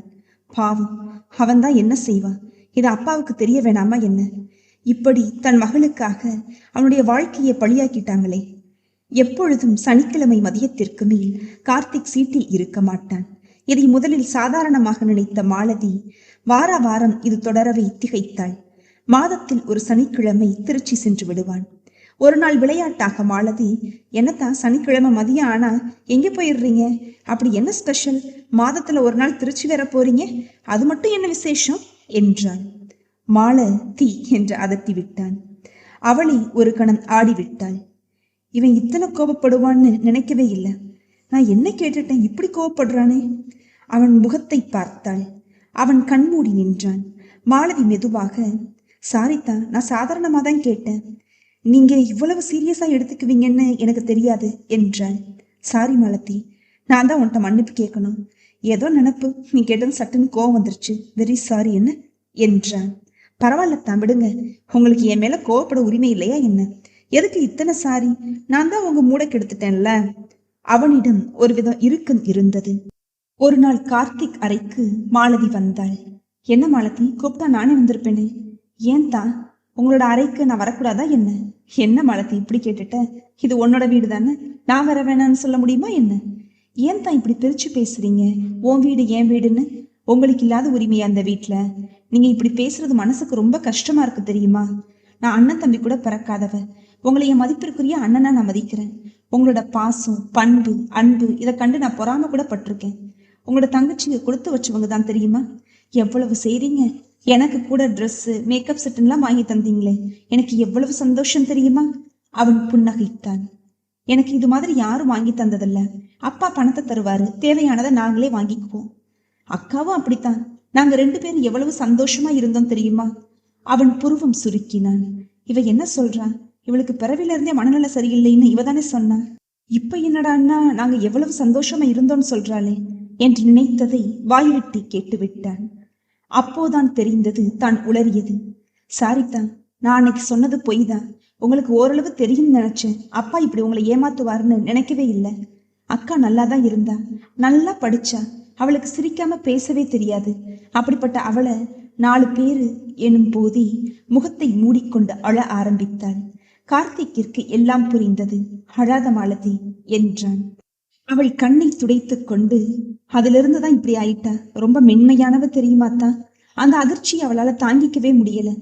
இதை கேட்ட அம்மாவும் ஹார்ட் அட்டாக்ல போயிட்டாங்க. நானும் அப்பாவும் தான். என்ன செய்ய முடியும்? இவ கத்தி ரொம்ப ஆர்ப்பாட்டம் செய்வா. எங்களால கட்டுப்படுத்தவே முடியாது. பிறகு ஊசி போட்டு மாத்திரை கொடுத்து தூங்க வச்சோம். இவ்வளவு பெரிய விஷயத்த அப்பா உங்கள்கிட்ட மறைச்சிருக்காரு. நான் அன்னைக்கு இதை உங்கள்கிட்ட எப்படி சொல்ல முடியும் சொல்லுங்க? இதனால அக்கா மேல கோபமாத்தான். அவளுக்கு தெரியாம நடந்த விபத்து இது. எப்படி இருந்தவ தெரியுமா? பாட்டு, டான்ஸ்னு எந்நேரமும் ஏதாவது செஞ்சுக்கிட்டே இருப்பா. உங்களோட வாழ அவளுக்கு கொடுத்து வைக்கல. நீங்களும் இப்படி இருக்கிறீங்க தான். எனக்கு என்ன, நான் நல்லா தானே இருக்கிறேன். அதான், எனக்கு புரியாத வயசு ஒன்றும் கிடையாது. நீங்க எத்தனை சிரமப்படுறீங்கன்னு எனக்கு நல்லாவே தெரியும். அவன் பேச்சை மாற்றினான். வா மாலதி, மாதவிய பார்க்கணும் போல இருக்கு, பார்த்துட்டு வரலாமா என்றான். பேச்சை மாத்துறீங்கன்னு தெரியுது, உங்களுக்கு அதிர்ச்சியா இல்லையாத்தான்? பின்ன இருக்காதா மாலதி? இந்த நிலைமை எந்த பொண்ணுக்குமே வரக்கூடாது. ஒரு கணவனால இதை ஜீரணிக்க முடியுமா? உன் அக்கா கூட நான் குடும்பம் நடத்தலைன்னாலும் அவ என் மனைவி தானே, அதனால வெறுத்து ஒதுக்கிடுவேன்னு நீ நினைக்க வேணாம். வா, ஏன் போய் பார்த்துட்டு வந்துடலாம் என்று அவள் அறைக்குள் நுழைந்தார்கள். மாதவி படுத்திருந்தாள். அவள் பக்கத்தில் போய் மாதவி என்று அழைத்தான். அவளை தூக்கி உட்கார வைத்து அவள் நெற்றியில் மென்மையாக முத்தமிட்டான். அவளும் திருப்பி அவனுக்கு முத்தம் கொடுத்தாள். அவன் கண் கலங்கியது. அவள் நைட்டியின் ஜிப்பை போட்டு விட்டான். மாலதியிடம் திரும்பி, இத்தனை மாசத்துல உன் அக்கா எனக்கு ஒரு முத்தம் இன்னைக்குதான் கொடுத்திருக்கா தெரியுமா? இவளை ஒரு மனைவியாவே என்னால் நினைக்கவே முடியல, ஒரு குழந்தையாதான் நினைக்கிறேன் என்று எழுந்து சென்று விட்டான். மாலதி அப்படியே நின்றான். அக்கா இத்தனை அருமையான கணவன் கிடைச்சும் உனக்கு அனுபவிக்க கொடுத்து வைக்கலையேக்கா. நீ மட்டும் நல்லா இருந்திருந்தா இந்நேரம் உன்னைய தரையில கூட நடக்க விட மாட்டாரா அத்தான் தெரியுமா? அவள் தலையை மடியில் எடுத்து வைத்து தடவி கொடுத்தாள். அவள் கண்களில் இருந்து கண்ணீர் வழிந்தது. மாதவி அப்படியே கண்ணயர்ந்தாள். மாலதி தலையணையில் படுக்க வைத்து விட்டு வந்தாள். கார்த்திக் தங்கைகள் 2 பேருக்கும் நல்ல வசதியான இடத்தில் கல்யாணம் நடத்தி வைத்தான். அவன் அம்மா நினைத்தது போலவே சீரும் சிறப்புமாக வாழ்ந்தனர். வருடங்கள் உருண்டோடின. மாதவிக்கு 1 வாரமாகவே நல்ல ஜுரம். ஹாஸ்பிட்டலில் இருந்தாள். கார்த்திக் அடிக்கடி போய் பார்த்து விட்டு வந்தான். டாக்டர்கள் நம்பிக்கையாக எதுவும் சொல்லவில்லை. இத்தனை வருடமாக அவள் சாப்பிட்ட மாத்திரையின் பவர் உடலை பாதித்து விட்டது. இனி எங்களால் ஒன்றும் செய்ய முடியாது என்று கைவிரித்தனர். 1 வாரமாக எந்த ஒரு அசைவும் இல்லை. அவளுக்கு பால் கூட இறங்கவில்லை. கார்த்திக் தவித்தான். மறுநாள் இரவு மாதவியின் உயிர் பிரிந்தது. கார்த்திக் கதறிவிட்டான். மாதவியை மடியில் வைத்துக் கொண்டு அவள் அப்பாவை சமாதானப்படுத்தவே முடியவில்லை. மாலதி என்ன செய்வாள்? அவள் அக்கா போய்விட்டாள் என்று அழுவாளா, இல்லை இவங்களை சமாதானப்படுத்துவாளா? ஒரு வழியாக எல்லா காரியமும் நடந்தது. கார்த்திக் 1 வாரமாக அறையை விட்டு வெளியே வரவே இல்லை. மாலதி கதவை திறந்து உள்ளே போனாள். கட்டிலில் குப்புறப்படுத்திருந்தான். அத்தான் என்றாள் மாலதி. மெல்ல நிமிர்ந்து பார்த்தான். அவன் கண்கள் கலங்கியிருந்தன. அவன் யாருக்காக அழுகிறான் என்றே தெரியாமல் அழுதான். இத்தனை வருடத்தில் அவன் கண்ணீரை எந்த சூழ்நிலையிலும் வெளிப்படுத்த முடியவில்லை. இப்போ எல்லாவற்றிற்கும் சேர்த்து கண்ணீர் சிந்தினான். என்ன மாலதி என்றான். சாப்பிட வாங்கத்தான். இனி எத்தனை நாளைக்கு தான் இப்படி இருக்க முடியும் என்றாள். நீ போ மாலதி, நான் வர்றேன் பின்னாடியே என்றான். சாப்பிட்டு முடித்தது மாமனாரிடம், மாமா உங்கள்கிட்ட நான் பேசணும் என்றான். சீதைக்கு இப்பொழுது அடிக்கடி முடியாமல் போனது. ஹாஸ்பிட்டலில் பாதி நாள், வீடு பாதி நாள் என்று இருந்தாள். இப்போது வசதிக்கு உடம்பு பழகிவிட்டது. ஒரு நாள் இரவு படுத்தவள் காலையில் எழவே இல்லை. தூக்கத்திலேயே உயிர் பிரிந்து விட்டது. அதற்குள் தான் எத்தனை ஆசை மனிதருக்குள். கார்த்திக்கிற்கு மனது கஷ்டமாக இருந்தது. தன் தாய் இறந்தது. என்னதான் இருந்தாலும் எப்படி வளர்த்தாள்? அவ்வளவு கஷ்டத்திலும் பசி தெரியாமல் எனக்காக தன்னோட வாழ்க்கையே தியாகம் பண்ணி, தனக்கு ஆண் குழந்தை வேணாம், நீ மட்டும் போதும்னு அப்பா தான் அம்மாவை எவ்வளவு சந்தேகப்பட்டு பேசியிருக்கிறாரு. ஒரு பொண்ணு எதை வேணும்னாலும் தாங்குவா, நடத்த கட்டவன்கிற அவப்பேரை மட்டும் தாங்கவே மாட்டா. ஆனா எனக்காக அம்மா தாங்கி இருக்கிறாங்க. எத்தனை உத்தமமான பொண்ணு! யாருக்கு வரும் இந்த மனசு? அதுவும் இந்த காலத்துல தன்னோட கணவன் தேவையில்லை அப்படின்னு, எனக்கு வளர்ப்பு மகன்தான் போதும் அப்படின்னு இருந்திருக்காங்களே.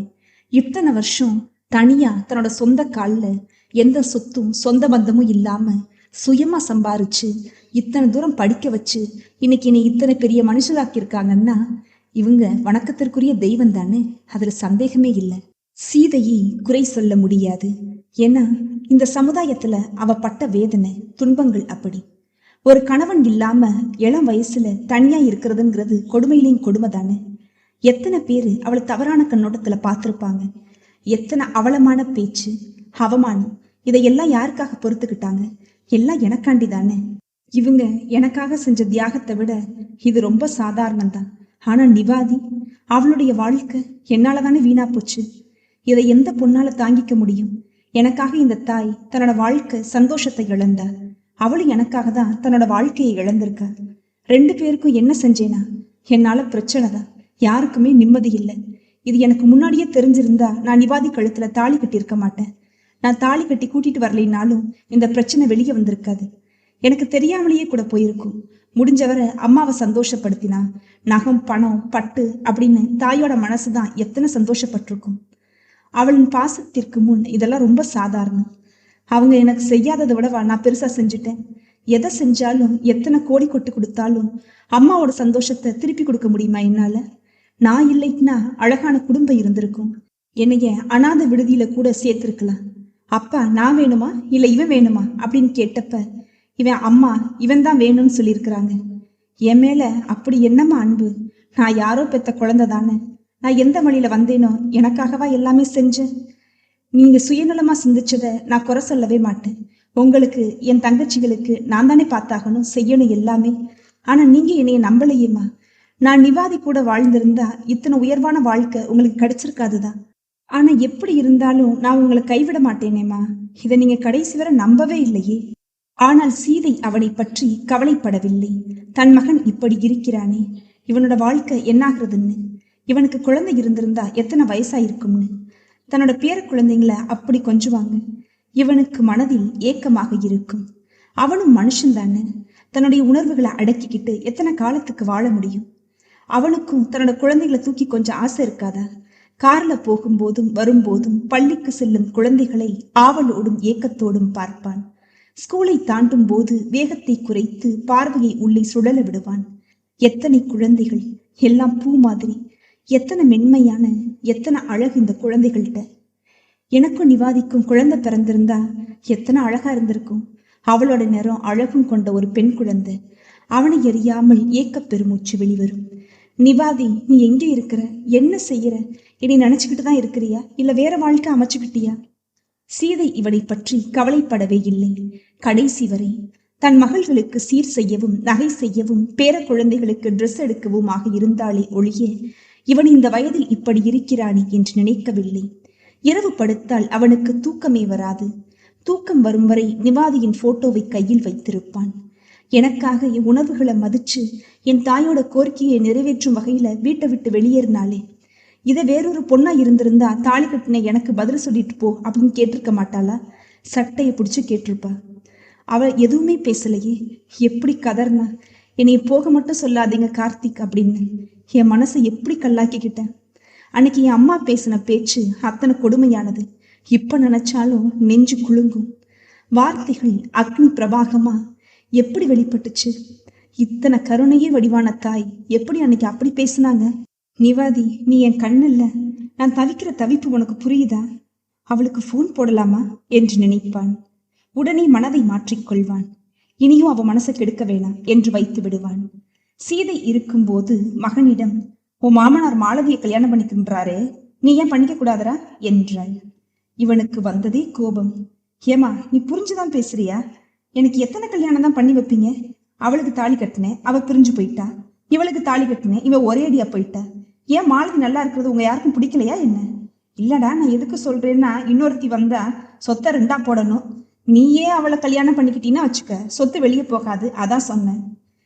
ஓ நல்லதுக்கு தான்டா நான் சொல்லுவேன்.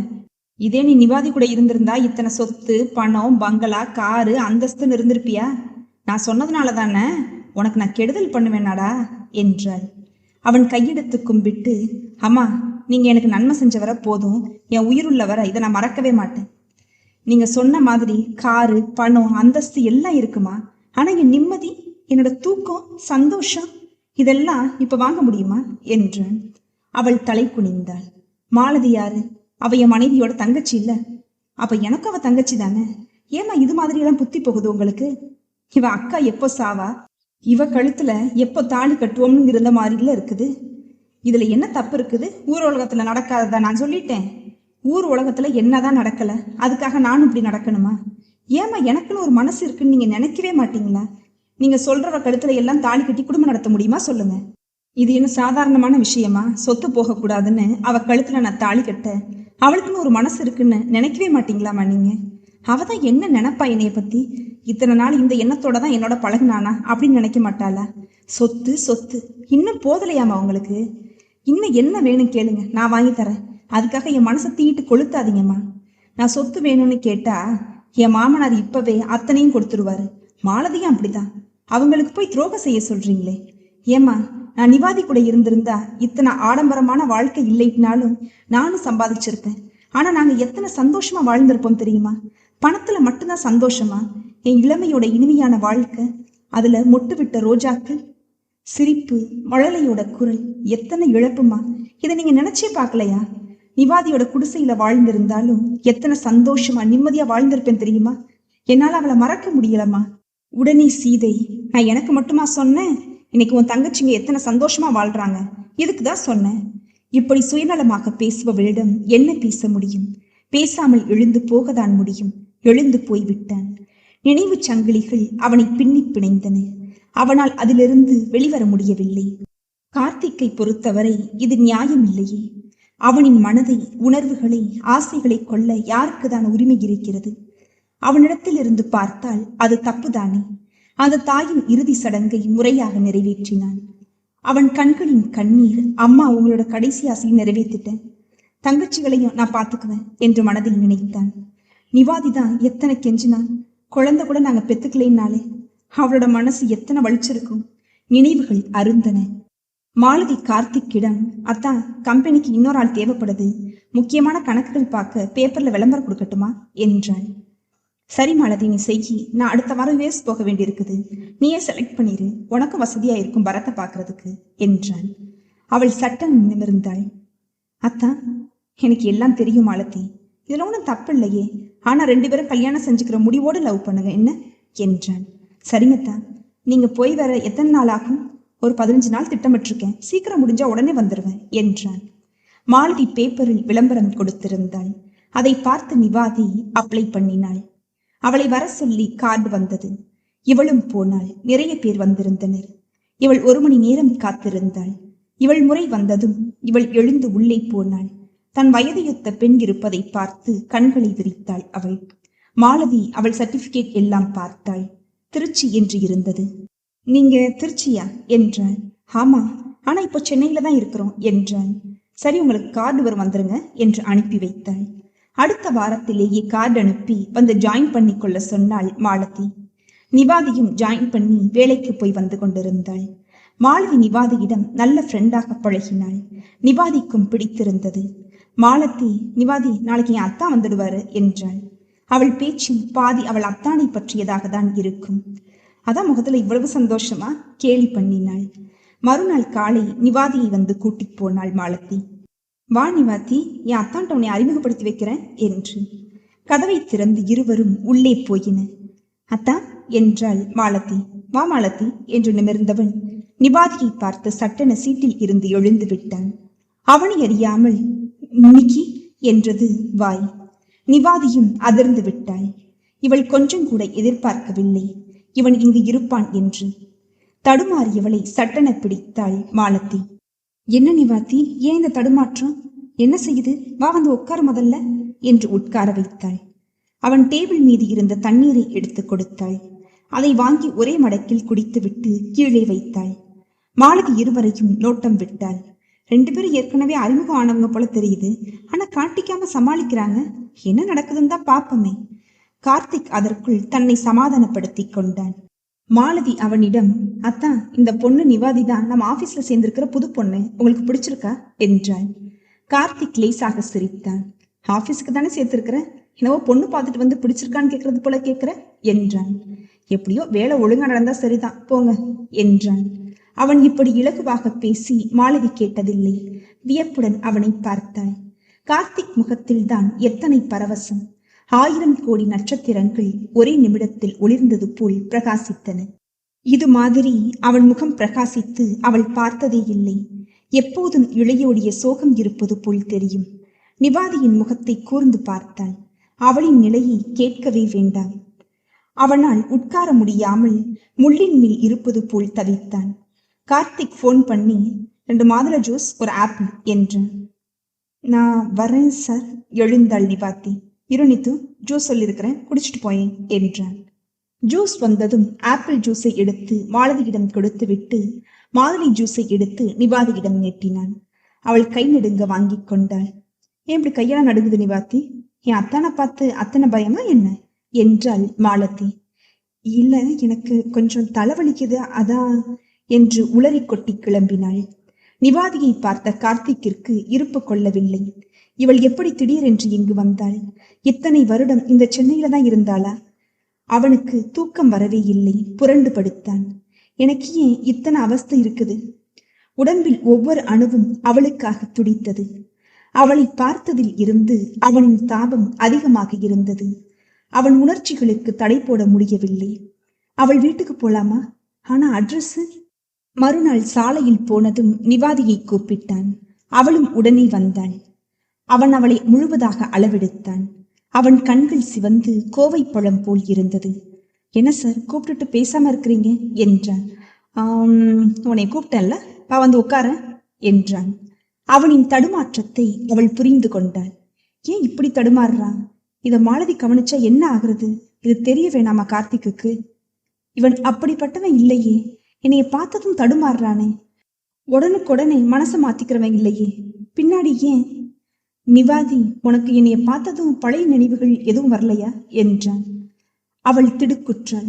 என்னவன் இப்படிலாம் கேட்கிறான்? ராத்திரியெல்லாம் நான் தூங்காம அழுதது எனக்கு தானே தெரியும். நானும் ஒரு சாதாரண பொண்ணு தானே. என் உணர்ச்சிகளை மறைக்க நான் எத்தனை கஷ்டப்பட வேண்டியிருக்குது. இவன் என்னதான் எனக்கு தாலி கட்டினாலும் இப்போ இவன் மாலதியோட கணவன். இப்போ எந்த உரிமையில இப்படி பேசுறான்? என்னால இவங்களுக்குள்ள பிரச்சனை வரக்கூடாது. மாலதி எத்தனை நல்லவ. அவளுக்கு போய் நான் துரோகம் செய்யலாமா? என்ன, நான் கேட்டதுக்கு பதிலே வரக்கானா என்றான். அவள் இல்லை என்றான். பொய், இதை நான் சுத்தமா நம்ப மாட்டேன். என் மேல உனக்கு கோபம் இருக்கும் தான், இல்லைன்னா சொல்லல. அதுக்காக ஏன் இப்படி போய் சொல்ற? நான் உண்மைதான் சொல்றேங்க. அடி பாவி, எது உண்மை? நேற்று ராத்திரி என்னால கொஞ்சம் கூட தூங்க முடியல தெரியுமா? ஓ நினப்புதான். எப்ப விடியும், உன்னைய பார்ப்போம் அப்படின்னு ஓடி வந்திருக்கிறேன். நீ என்னடான்னா என் நினப்பு வரலன்ற? உனக்கு என்னாச்சு என்றான். இவளுக்கு என்ன பதில் சொல்வதென்று தெரியவில்லை. இவன் இப்படி வெளிப்படையா பேசுவான் என்று எதிர்பார்க்கவில்லை. இவன் இன்னைக்கு இருக்கிற அந்தஸ்து, உயர்ந்த இடம், இவனுக்கும் குடும்பம் இருக்கு. இது மாதிரிலாம் பேசலாமா?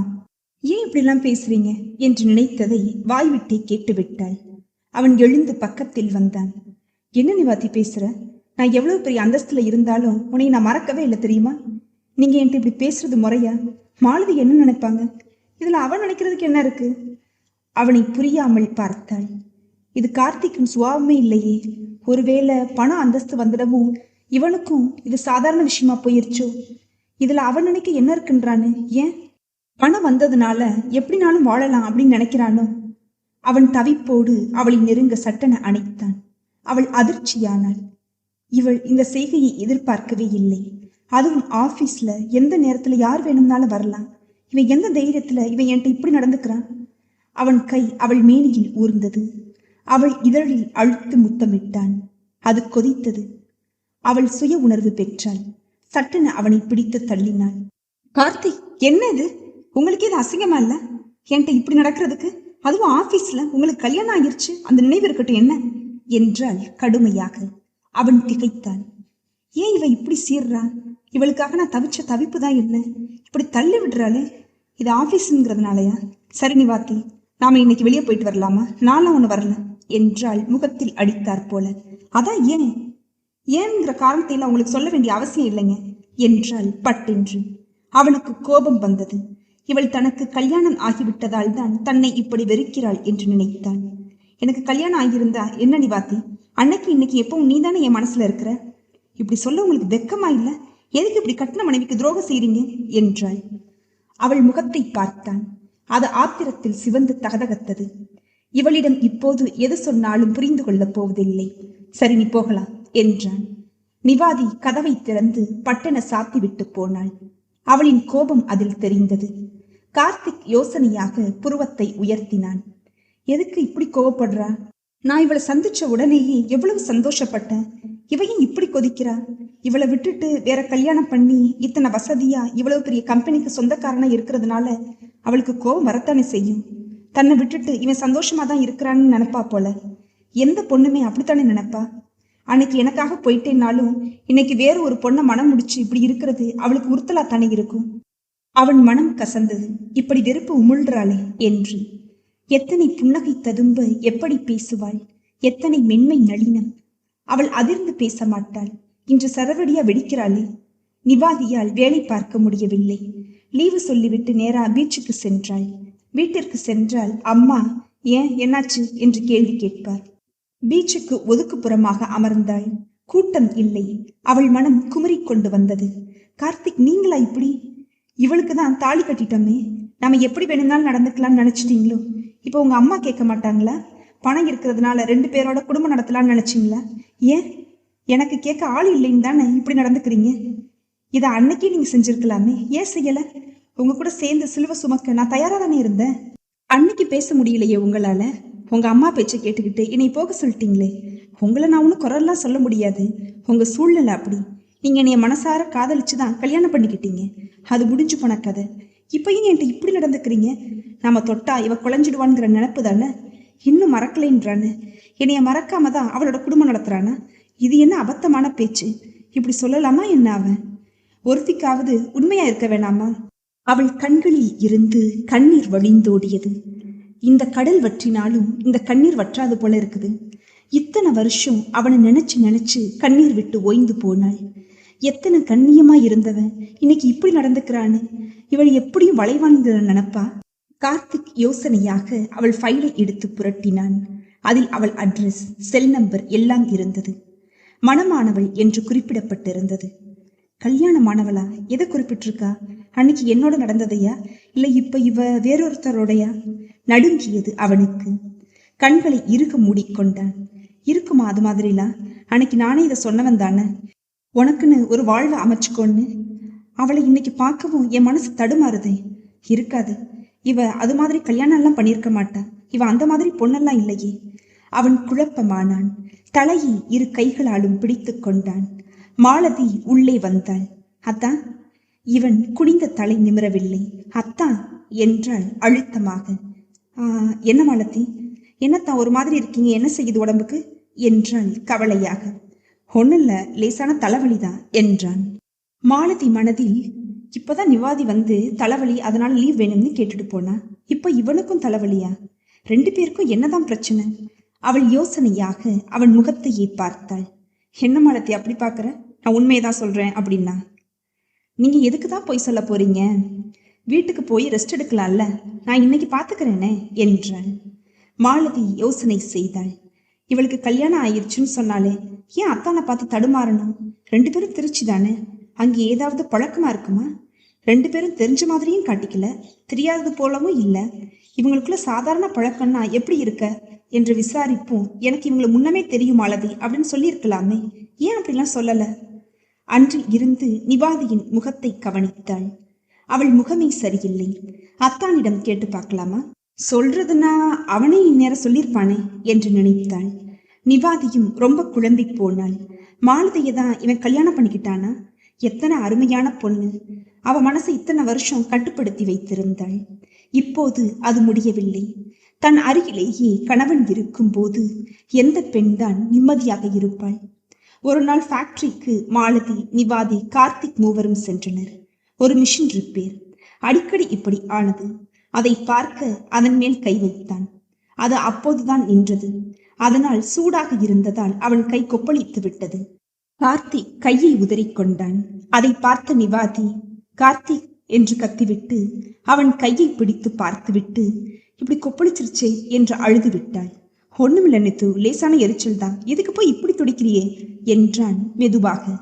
இதை தூரத்தில் இருந்து பார்த்து கொண்டிருந்தாள் மாலதி. இப்பெல்லாம் சனிக்கிழமை மதியத்துக்கு மேல கார்த்திக் எங்கேயுமே போறதில்லை.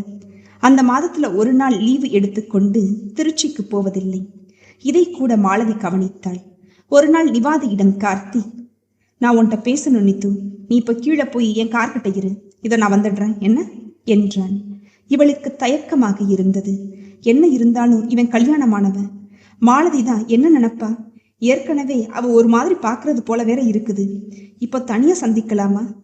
இப்படி மனம் நினைத்தாலும் உடனே வாய் சரி என்றது. இருவரும் காரில் ஏறி செல்வதை மாலதி ஜன்னல் வழியாக பார்த்தாள். கார் பீச் ரோட்டில் வழுக்கி சென்றது. ஆள் அரவமில்லாத இடத்தில் காரை நிறுத்திவிட்டு இறங்கி அவள் புறம் சென்று கதவை திறந்து விட்டான். இருவரும் மணலில் அமர்ந்தனர். அவளையே விழி மூடாமல் பார்த்தான். என்ன கார்த்திக் அப்படி பாக்குறீங்க என்றான்.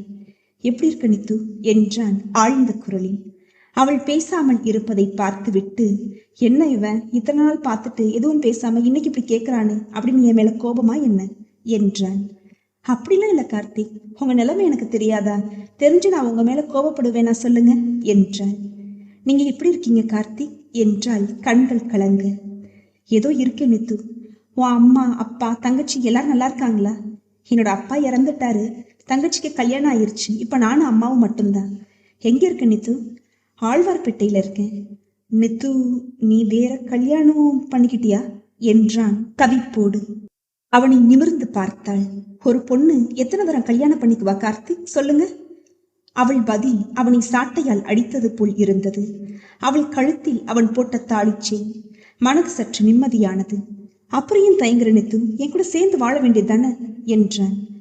நிவாதி ஒரு முடிவோடுதான் வந்திருந்தாள். இன்று இவனிடம் தெளிவாக பேசி புரிய வைத்து விட வேண்டும் என்று. ஆனால் அவளுக்கு வந்த கோபத்தில் விருட்டனை எழுந்து சென்று விட்டாள். பஸ்ஸில் உட்கார்ந்து கண்களை இறுக மூடிக்கொண்டாள் அவள். அன்றும் அப்படித்தான். வெளிவேளையாக காரில் போகும்போது இடக்கையை அவள் தொடையில் வைத்தான். அவள் சட்டென தட்டிவிட்டாள். கையை விடுறீங்களா? கையெடுங்க முதல்ல என்றாள் ஆத்திரமாக. நீ இப்படி கல் நெஞ்சக்காரியா இருப்பேன்னு நான் நினைக்கல. எப்படி உன்னால உணர்ச்சிகளை கட்டுப்படுத்த முடியுது? அடுத்தவன் புருஷனை பார்த்து ஆசைப்பட்டா, உணர்ச்சி வசப்பட்டா, அதுக்கு பேர் வேறங்க என்றாள் காட்டமாக. அவளை கோபமாக முறைத்தான். நான் அடுத்தவ புருஷன்தான், ஆனா உனக்கு புருஷன் தானே? இல்லைன்னு சொல்லு பார்க்கலாம். நான் அன்னைக்கு அம்மா பேச்சுல உணர்ச்சி வசப்பட்டுட்டேன், அதான் அப்படி உன்னை போக சொல்லிட்டேன். அதுக்கு பின்னாடி எத்தனை நாள் நான் வருத்தப்பட்டிருப்பேன் தெரியுமா? நான் தெரிஞ்சு என்ன பண்ண போறேன்? முகத்தை திருப்பிக் கொண்டாள். இப்போ உங்க அம்மா அவ கூட சந்தோஷமா வாழ விடுறாங்களா என்றாள் ஏளனமாக. விடுவாங்க, ஏன்னா பணம் இருக்குல்ல. தினமும் நீங்க அவகிட்ட போகும்போது உங்க அம்மா கிட்ட உங்க மனைவி பணம் கொடுப்பாளா என்ன? காரை சடக்கென நிறுத்தி அவளை திரும்பி பார்த்தான்.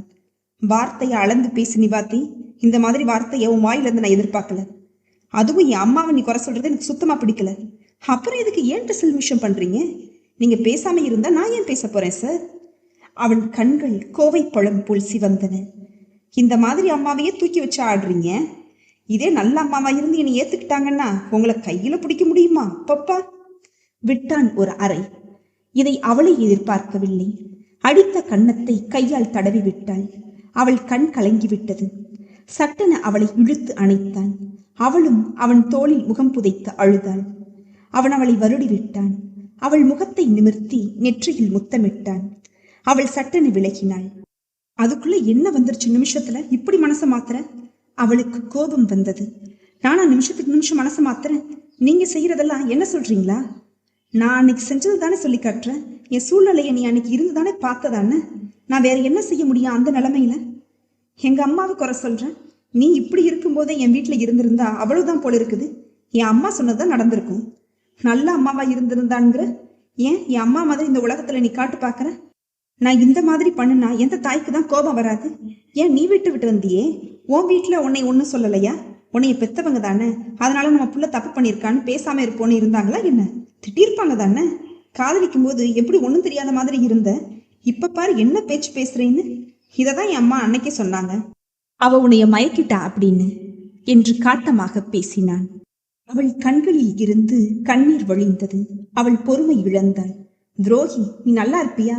என்னைய காதலிக்கிறேன், கல்யாணம் பண்ணிக்கிறேன்னு என்னை இந்த நிலைமையில விட்டுட்டு நீ வேற கல்யாணம் பண்ணிக்கிட்டு சந்தோஷமா இருக்கிறதும் இல்லாம என்னையவே திட்டுறீங்களா என்று அவன் சட்டையை இரு கைகளாலும் பிடித்து உலுக்கினாள். என்னைய, என் நிலைமைய ஒரு நிமிஷமாவது நினைச்சு பார்த்தீங்கன்னா இப்படி எல்லாம் பேச மாட்டீங்க. இப்போ நீங்க உங்க குடும்பம் நல்லா இருக்கவும் பேசுறீங்க. பணம் வந்த உடனேயே எல்லாம் மாறி போச்சுல்ல. இத்தனை வருஷமா உங்க அம்மாவை பத்தி உங்களுக்கு தெரியாதா? எல்லாம் தெரிஞ்சுதானே என் வாழ்க்கையை வீணாக்குனீங்க. உங்க அம்மா மட்டும் உயர்ந்தவங்க. அப்ப நான், நீங்க உங்க குடும்பம் நல்லா இருக்கணும்னு போனேனே, அதெல்லாம் உங்க கண்ணுக்கு தெரியலையோ? உங்க அம்மா செஞ்சது மட்டும்தான் தெரியுதா? இதனால பாதிக்கப்பட்டவன் நான் மட்டும்தானே. உங்களுக்கு என்ன நஷ்டம்னு கேக்குறேன். உங்க அம்மா பேச்சு கேட்ட மாதிரி ஆச்சு, நீங்க பணக்காரனாக மாதிரியும் ஆச்சு. சந்தோஷத்துக்கும் சுகத்துக்கும் மனைவி. உங்களுக்கு என்ன குறைச்சல்? நான் எத்தனை நாள் ராத்திரி தூங்காம துடிச்சிருப்பேன். அப்ப எல்லாம் உங்க மனைவி கூட நீங்க கொஞ்சிக்கிட்டு தானே இருந்திருப்பீங்க. அதை நினைக்கிறப்ப எல்லாம் என் மனசு எத்தனை தவிக்கும். ஒரே வார்த்தையில போ அப்படின்னு சொல்லிட்டீங்களே. இப்போதான் என் புத்தி தெரிஞ்சிச்சா? நான் வந்தா அவங்க குடும்பம் சீரழிஞ்சிடுமா?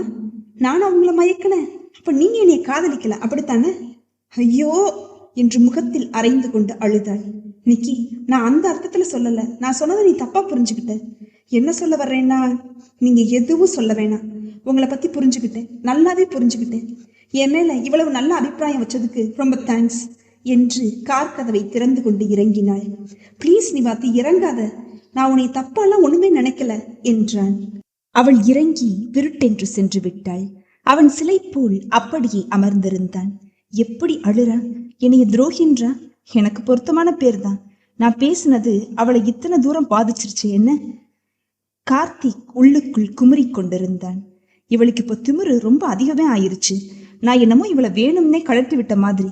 அதான் என்னைய மதிக்காம பேசுறா. நான் இவளையே நினைச்சுக்கிட்டு இருக்க, இவ என்ன பேச்சு பேசுறா? இருக்கட்டும், இவளை வச்சுக்கிறேன் கருவினான். ஒரு நாள் நிவிதா வீட்டிற்கு நிறைய பூ, பழம், ஸ்வீட், சேலை என்று வாங்கி கொண்டு போனான். ஒரு நாள் நிவாத்தி வீட்டிற்கு நிறைய பூ, பழம், ஸ்வீட், சேலை என்று வாங்கி கொண்டு போனான். நிவாத்தி அம்மா அவள் தங்கை வீட்டிற்கு சென்றிருந்தாள்.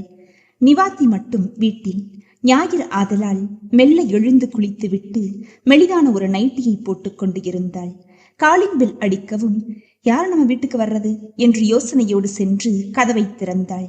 வாசலில் கார்த்திக் நிற்கவும் நிவாத்தி திகைத்தாள். இவன் எப்படி நம்ம வீட்டுக்கு? நம்ம அட்ரஸ் இது ஒன்றும் பெரிய விஷயம் இல்ல, நம்ம பயோடேட்டாவில் பார்த்திருப்பான். அவள் மலைத்து நிற்கவும், என்ன நிவாத்தி, என்னைய பார்த்து இப்படி பிரமிச்சு நிக்கிற? வந்தவன வான்னு கூப்பிட மாட்டியா? அப்பொழுதுதான் சுயநினைவு வந்தது அவளுக்கு. வாங்க கார்த்திக் சார் என்றாள் தடுமாற்றமாக. என்ன இது கார்த்திக் சார் அப்படின்லாம்?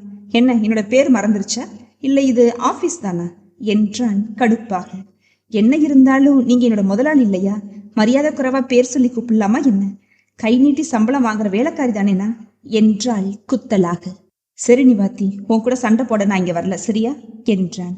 அவளும் தன் தவறை உணர்ந்தாள். தன் அம்மா இல்லாத நேரத்தில் இவன் வீட்டுக்கு வந்திருக்கிறானே என்ற பயம்தான் அவளை அப்படி பேச சொன்னது. சரி சார், சாரி சார். அவன் கண்கள் அவளை துளைத்தன. தலையை குனிந்து கொண்டாள்.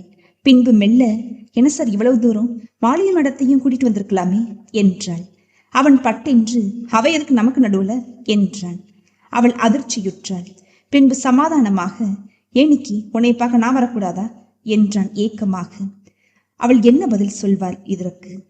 சேலையை எடுத்து பிரித்து காட்டி, உனக்கு பிடிக்குதா நிவாத்தி என்றான். அவள் பார்வையை புடவையில் ஓடவிட்டாள். நல்ல மெரூன் கலர் பட்டுப்புடவை, எல்லோ கலர் பார்டர், முந்தியில் சரிகை, கற்கள் பதித்திருந்தன. பார்க்கவே அத்தனை அழகாக இருந்தது. இவள் கலருக்கு கட்டினால் அத்தனை எடுப்பாக இருக்கும். தலையை ஆட்டினால் பிடிச்சிருக்கு என்றாள். ஏன் வாயை திறந்து சொல்லக்கூடாதா? சார், இது மாலதிக்கு தெரிஞ்சா என்னாகும் தெரியுமா? என்ன ஆனாலும் ஆகட்டும், எனக்கு அதை பத்திலாம் ஒன்றும் கவலை இல்லை. உங்களுக்கு கவலை இல்லாம இருக்கலாம், ஆனா எனக்கு இருக்கே. என் அம்மா இது ஏதுன்னு கேட்டா என்ன பதில் சொல்ல முடியும்? நான் தான் வாங்கினேன்னு சொல்லு என்றான். பொய் சொல்ல சொல்றீங்களா? அதை இவ்வளவு விலை கொடுத்து என்னால வாங்க முடியுமா என்ன என்றாள். இதை எப்படி என் அம்மா நம்புவாங்க சொல்லுங்க? ஏற்கனவே என் மேல அம்மாவுக்கு சந்தேகம். இதை சொன்னா நம்புவாங்களா சார்? ஏன் இவ்வளவு கஷ்டப்படுற நிவாத்தி? நான் பணம் தர்றேன் உனக்கு, வேற வீடு பார்க்கட்டுமா என்ன என்றான். இதுக்கு பேர் என்ன சார்? நிவாத்தி, வார்த்தையை அளந்து பேச சொல்லிட்டேன். ஏன் கத்துறீங்க? நீங்க தாலி கட்டினது இப்ப எனக்கும் உங்களுக்கும் தான் தெரியும், வேற யாருக்கும் இங்க தெரியாது. அப்படி இருக்கிறப்ப நீங்க எனக்கு செஞ்சா ஊர் உலகம் என்ன பேச சொல்லுங்க? நமக்கு தெரியும்ல, அது போதும். ஊர் உலகத்தை பத்தி நீ ஏன் கவலைப்படுற? நான் இந்த சமுதாயத்துல தானே வாழ்றேன், பயந்து தானே ஆகணும். நீங்க வந்துட்டு இதோ போயிடுவீங்க. இங்க சுற்றிலும் இருக்கிறவங்க என்ன நினைப்பாங்க? என்னைய தவற நினைக்க மாட்டாங்களா? என்னைய ஒரு முறை அப்படி நினைச்சது போதாதா, இன்னும் நான் அசிங்கப்படணுமா? ஏன் நிவாத்தி இப்படிலாம் பேசுற? நான் இப்படிலாம் நினைக்கவே இல்லை. வேற எப்படி என்னைய நினைக்கிறீங்க? நீ எனக்கு மட்டும்தான் சொந்தம் நினைக்கிறேன். ஏன் நான் வேற ஒருத்தருக்கு சொந்தமாக கூடாதா? அவன் அதிர்ந்தான். என்ன சொல்ற நிவாத்தி? பிளீஸ் நிவாத்தி, என்னை நோகடிக்கணுங்கிறதுக்காக எது வேணாலும் பேசாத. அம்மா இல்லையா நிவாத்தி? இல்ல, ஊருக்கு போயிருக்காங்க. நீ மட்டும்தான் தனியா இருக்கியா? உனக்கு பயமா இல்லையா? ராத்திரி எப்படி தனியா படுப்ப என்றான். ஏன், இத்தனை வருஷம் ராத்திரி நான் யாரோட படுத்திருந்தேன்? தனியா தானே. உங்களுக்கு வேணும்னா பயமா இருக்கலாம்னு நினைக்கிறேன் தனியா படுக்கிறதுக்கு என்று கேலி பேசினாள். நான் சாதாரணமா தான் ஒரு கேள்வி கேட்டேன், அதுக்கு இப்படி ஒரு பதிலை நான் எதிர்பார்க்கவே இல்லை. ஆழமாக சிரித்தான் அவன். வீட்டுக்கு வந்தவனுக்கு ஒரு டம்ளர் தண்ணி கொடுக்க கூடாதா? உள்ளே போய் தண்ணி கொண்டு வந்து கொடுத்தாள். பார்வையை சுழல விட்டான். உள்ளே ஓர் அறை, முன் இந்த ஹால், ஒரு கிச்சன், அவ்வளவுதான். நிவாதி, எனக்கு மதிய சாப்பாடு இங்கேதான். உனக்கு சமைக்க தெரியுமா அவளுக்கு திக்கென்றது. என்ன இவன் இப்ப போக மாட்டானா? மதிய சாப்பாடுன்றானே, என்ன செய்யறது இப்போ? என்ன நிவாதி, ஒரு நேரம் சாப்பாடு போட இவ்வளவு தயங்குற? சரி சரி சமைக்கிறேங்க என்று அடிப்படிக்கு போனாள். அவனுக்கு பிடிக்கும் என்று பார்த்து பார்த்து சமைத்தாள். சமைத்து முடித்துவிட்டு என்ன சத்தத்தையே காணோம் என்று உள்ளே எட்டி பார்த்தாள். அவன் தூங்கிக் கொண்டிருந்தான்.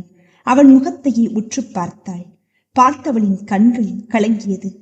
ஏன் கார்த்திக், என் உணர்ச்சியோடு விளையாடுறீங்க? என்னால தாங்க முடியல. எங்க என்னை இழந்துடுவேணும்னு என்று எனக்கே பயமா இருக்கு. என் மீது எனக்கு நம்பிக்கையே இல்லையே. உங்களை பார்த்த முதல் வினாடியில இருந்து என் இதயம் துடிக்கிறது எனக்கு தான் தெரியும்.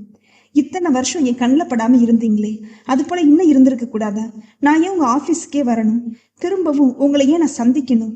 இதுதான் விதிங்கிறதா? எதுக்காக இந்த கண்ணாமூச்சி விளையாட்டு?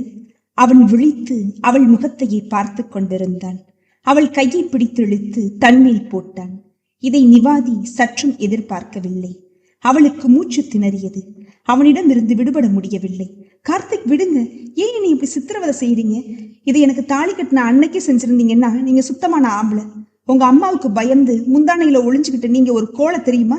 இப்போ உங்க வீரத்தை என்கிட்ட காட்டுறீங்களா என்ன என்றாள். அவன் பிடி தளர்ந்தது.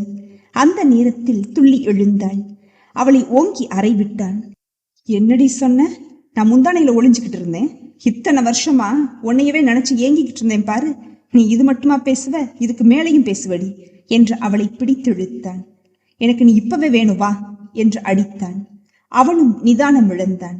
விடுங்க கார்த்திக், என்னைய என் உடம்புலையும் தெம்பில்ல, மனசுலையும் தெம்பில்ல. என்னைய கொன்னுடுங்க, என்னால இந்த கொடுமையை தாங்க முடியல. முகத்தை மூடிக்கொண்டு அழுதான்.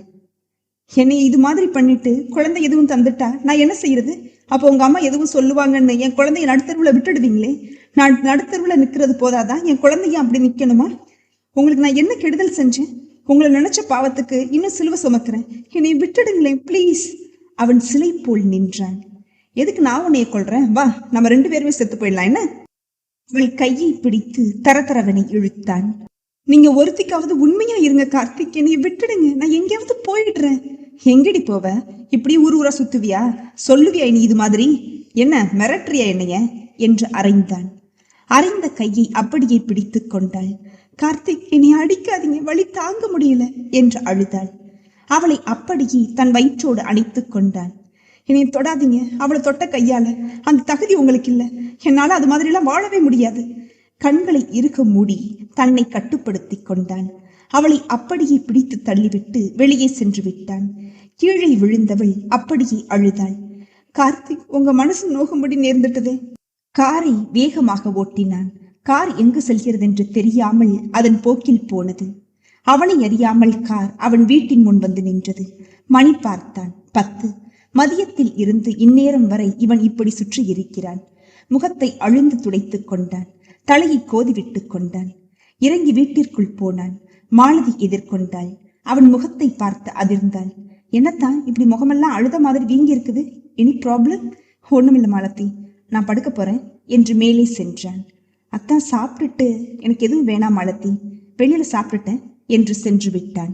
மாலதி யோசனையாக புருவத்தை தூக்கினாள். அத்தான் இது மாதிரி இருந்ததே இல்லையே, இப்ப ஏன் இப்படி இருக்கிறாருன்னு தெரியலையே, என்ன நடந்திருக்கும்? காலையில போனவர் இப்பதான் வர்றாரு, எங்கே போயிருப்பாரு? நிவாதி 10 மணிக்கு தான் எழுந்தாள். சேலையை கட்டிக்கொண்டு வெளியே வந்தாள். அவனுக்காக சமைத்த சாப்பாடு எல்லாம் அவளை பார்த்து கைகொட்டு சிரித்தன. அப்படியே எடுத்து எல்லாவற்றையும் மூடி வைத்து விட்டு படுக்கையில் வந்து படுத்துக் கொண்டாள். டேபிளில் அவன் மோதிரமும் வாட்சும் இருந்தன. அதை எடுத்து வருடி கொடுத்தாள். மார்போடு அணைத்துக் கொண்டாள். மறுநாள் நிவாதியுடைய அம்மா ஊரில் இருந்து வந்து விட்டாள். வந்ததில் இருந்து ஒரே புலம்பல்.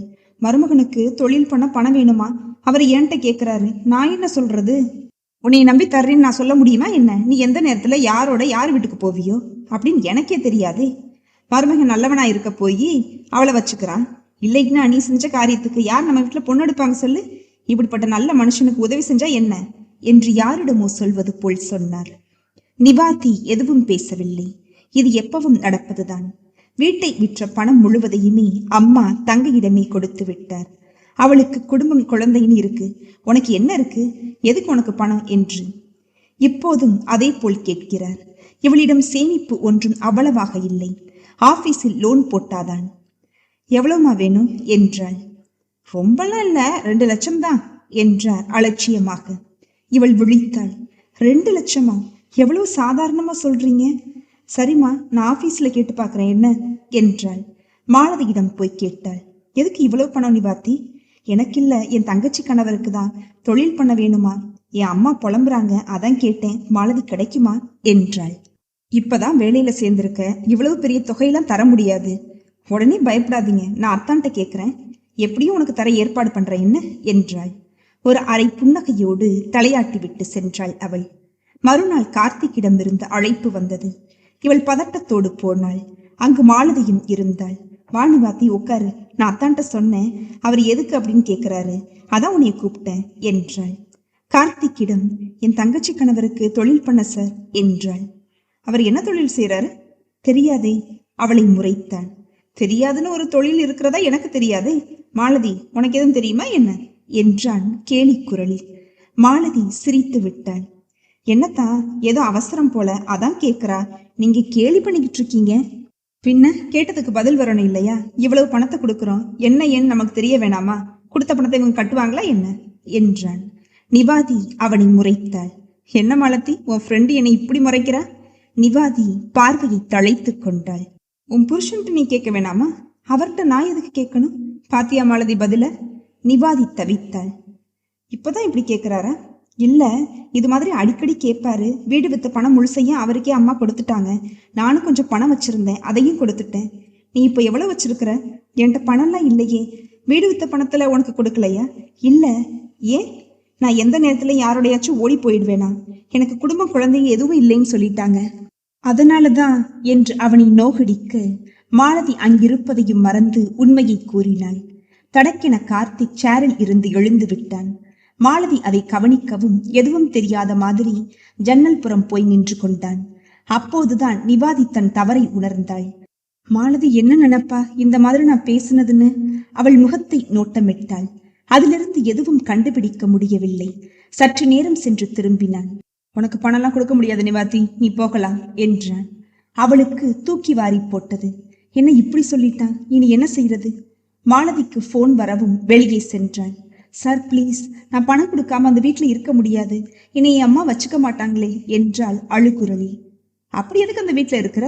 வந்துடு, நான் வச்சுக்கிறேன் என்றான் கூலாக. சார், பணம் எனக்கு அவசியம் வேணும் சார், இல்லைன்னா அவன் வந்து தங்கிக்கிட்டே நீ தொந்தரவு செய்வான். தொந்தரவுனா முதல்ல அவன் அட்ரஸ் கூட என்கிட்ட என்றான். இல்ல, அதெல்லாம் வேணாமே என்றாள். இப்படியே 3 நாளாக அலைய விட்டான் அவளை. 4ஆம் நாள், நான் சொல்றதை கேட்கிறியா, பணம் தர்றேன் என்றான். என்ன என்பது போல் நிமிர்ந்து பார்த்தாள். நீதான் எனக்கு வேணும், முழுசா என்றான். அவள் பார்வை அவன் மேல் அப்படியே நிலைத்திருந்தது. நீ போலாம், நாளைக்கு உன் முடிவு சொல்ல என்றான். அவள் தள்ளாடியபடியே எழுந்து சென்றாள். அவள் செல்வதையே பார்த்து கொண்டிருந்தான். அன்னைக்கு எப்படி அடிச்சிட்டேன் அவளை, எப்படி எல்லாம் அழுதா. நான் இப்படி கேட்கவும் எத்தனை மட்டமா நினைப்பா என்னைய. எனக்கு வேறு வழி தெரியல நிவாத்தி, நீ என்னைய புரிஞ்சுக்க. 2 பேரும் மனசு விட்டு பேசுறதில்ல, பார்த்தாலே சண்டை போட்டுக்கிறோம். இதுக்கு என்னதான் முடிவு? மாலதி நிவாதியிடம் கேட்டாள். அத்தான் என்ன சொன்னாரு நிவாத்தி? தர முடியாதுன்னு சொல்லிட்டாங்க. இது மாதிரி தரக்கூடாதே நிவாத்தி, கம்பெனி ரூல்ஸ் அப்படி. சர்வீஸை பொறுத்துதான் அப்பா லோனே தருவாரு. இதை அப்பாட்டையும் கேட்கணும். இதெல்லாம் தெரிஞ்ச எப்படி அத்தான் அப்பாட்ட கேட்பாரு? அதான் அப்படி சொல்லியிருப்பாரு. நீ விட்டு கொடுப்பியா மாலதி உங்க அத்தான்னு? மாலதி சிரித்தாள். நிவாதி, உங்ககிட்ட ஒன்னு சொல்லியே ஆகணும். அத்தான் போன ஞாயிற்றுக்கிழமை வெளியே போயிட்டு வந்ததுல இருந்தே சரியில்லை. அழுத மாதிரி இருந்துச்சு. ஏன்னு கேட்டேன், ஒண்ணும் இல்லைன்னு சொல்லிட்டாரு. அன்னைக்கு ராத்திரி ஒண்ணுமே சாப்பிடல. நான் எவ்வளவோ கெஞ்சினேன், பால் மட்டுமாவது குடிங்க அப்படின்னு. என்னை தொந்தரவு பண்ணாதன்னு சொல்லிட்டாரு. நிவாதியின் முகத்தை கூர்ந்து பார்த்தாள். நிவாதி மாலதியின் முகத்தில் இருந்த பார்வையை வேறு பக்கம் திருப்பினாள். எதுக்கு இத என்கிட்ட சொல்றா? இவளுக்கு சந்தேகம் ஏதோ வந்துருச்சோ? மறுநாள் கார்த்திக்கிடம் போனாள். என்ன முடிவு பண்ணிருக்கிற? நீங்க சொன்னதை மாலதிட்ட சொல்லிடுவேன் என்றாள். அவளையே குறுகுறுவென பார்த்தான். பின்பு அவனே மாலதியை கூப்பிட்டான். அவள் வந்ததும், மாலதி, இவ உன்ட்ட என்னமோ சொல்லணுமா, அதான் உன்னைய கூப்பிட்டேன் என்றான். என்ன நிவாத்தி, என்ன சொல்லணும் என்கிட்ட என்றாள். அவள் திணறி போனாள். அவனை கெஞ்சுவது போல் பார்த்தாள். சொல்லு நிவாத்தி, என்கிட்ட மட்டும் கேட்கிற, மாலதிட்ட சொல்ல வேண்டியதான்னு என்ன தயக்கம் உனக்கு? மாலதி இருவரையும் மாறி மாறி பார்த்தாள். கார்த்திக் மாலதியிடம் வேற வழி இல்லையா அப்படின்னு என்கிட்ட கேட்கிறா. அந்த சைடுல ஒரு கதவு இருக்கு, அது வழியாவும் போகலான்னு சொன்னேன் என்றான் கண்களில் சிரிப்புடன். நிவாதிக்கு மூச்சு வந்தது. மாலதி நிவாதியை பார்த்து புன்னகை புரிந்தாள். நிவாதி ஒரு வாரம் லீவில் இருந்தாள். அம்மா கேட்டா என்ன சொல்றது? நான் உண்மையை சொன்னாலும் அவங்க நம்ப மாட்டாங்களே. கார்த்திக் வேற என்னை இப்படி கட்டாயப்படுத்துறானே, என்ன தைரியம் அவனுக்கு? மாலதியை கூப்பிட்டு சொல்லிட வேண்டியதுதான் அப்படின்றான். நான் என்ன சொல்ல முடியும்? நான் சொன்னாதான் அவன் நம்புவாளா? இத்தனை நம்பிக்கை வச்சிருக்கிற அவளுக்கு துரோகம் செய்யலாமா? இது தெரிய வேணாமா கார்த்திக்கு? இப்படி எத்தனை நாளும் லீவும் போட முடியும்? ஆபீஸ் கிளம்பி போனாள் அவள். கார்த்திக்கும் குழம்பினான்.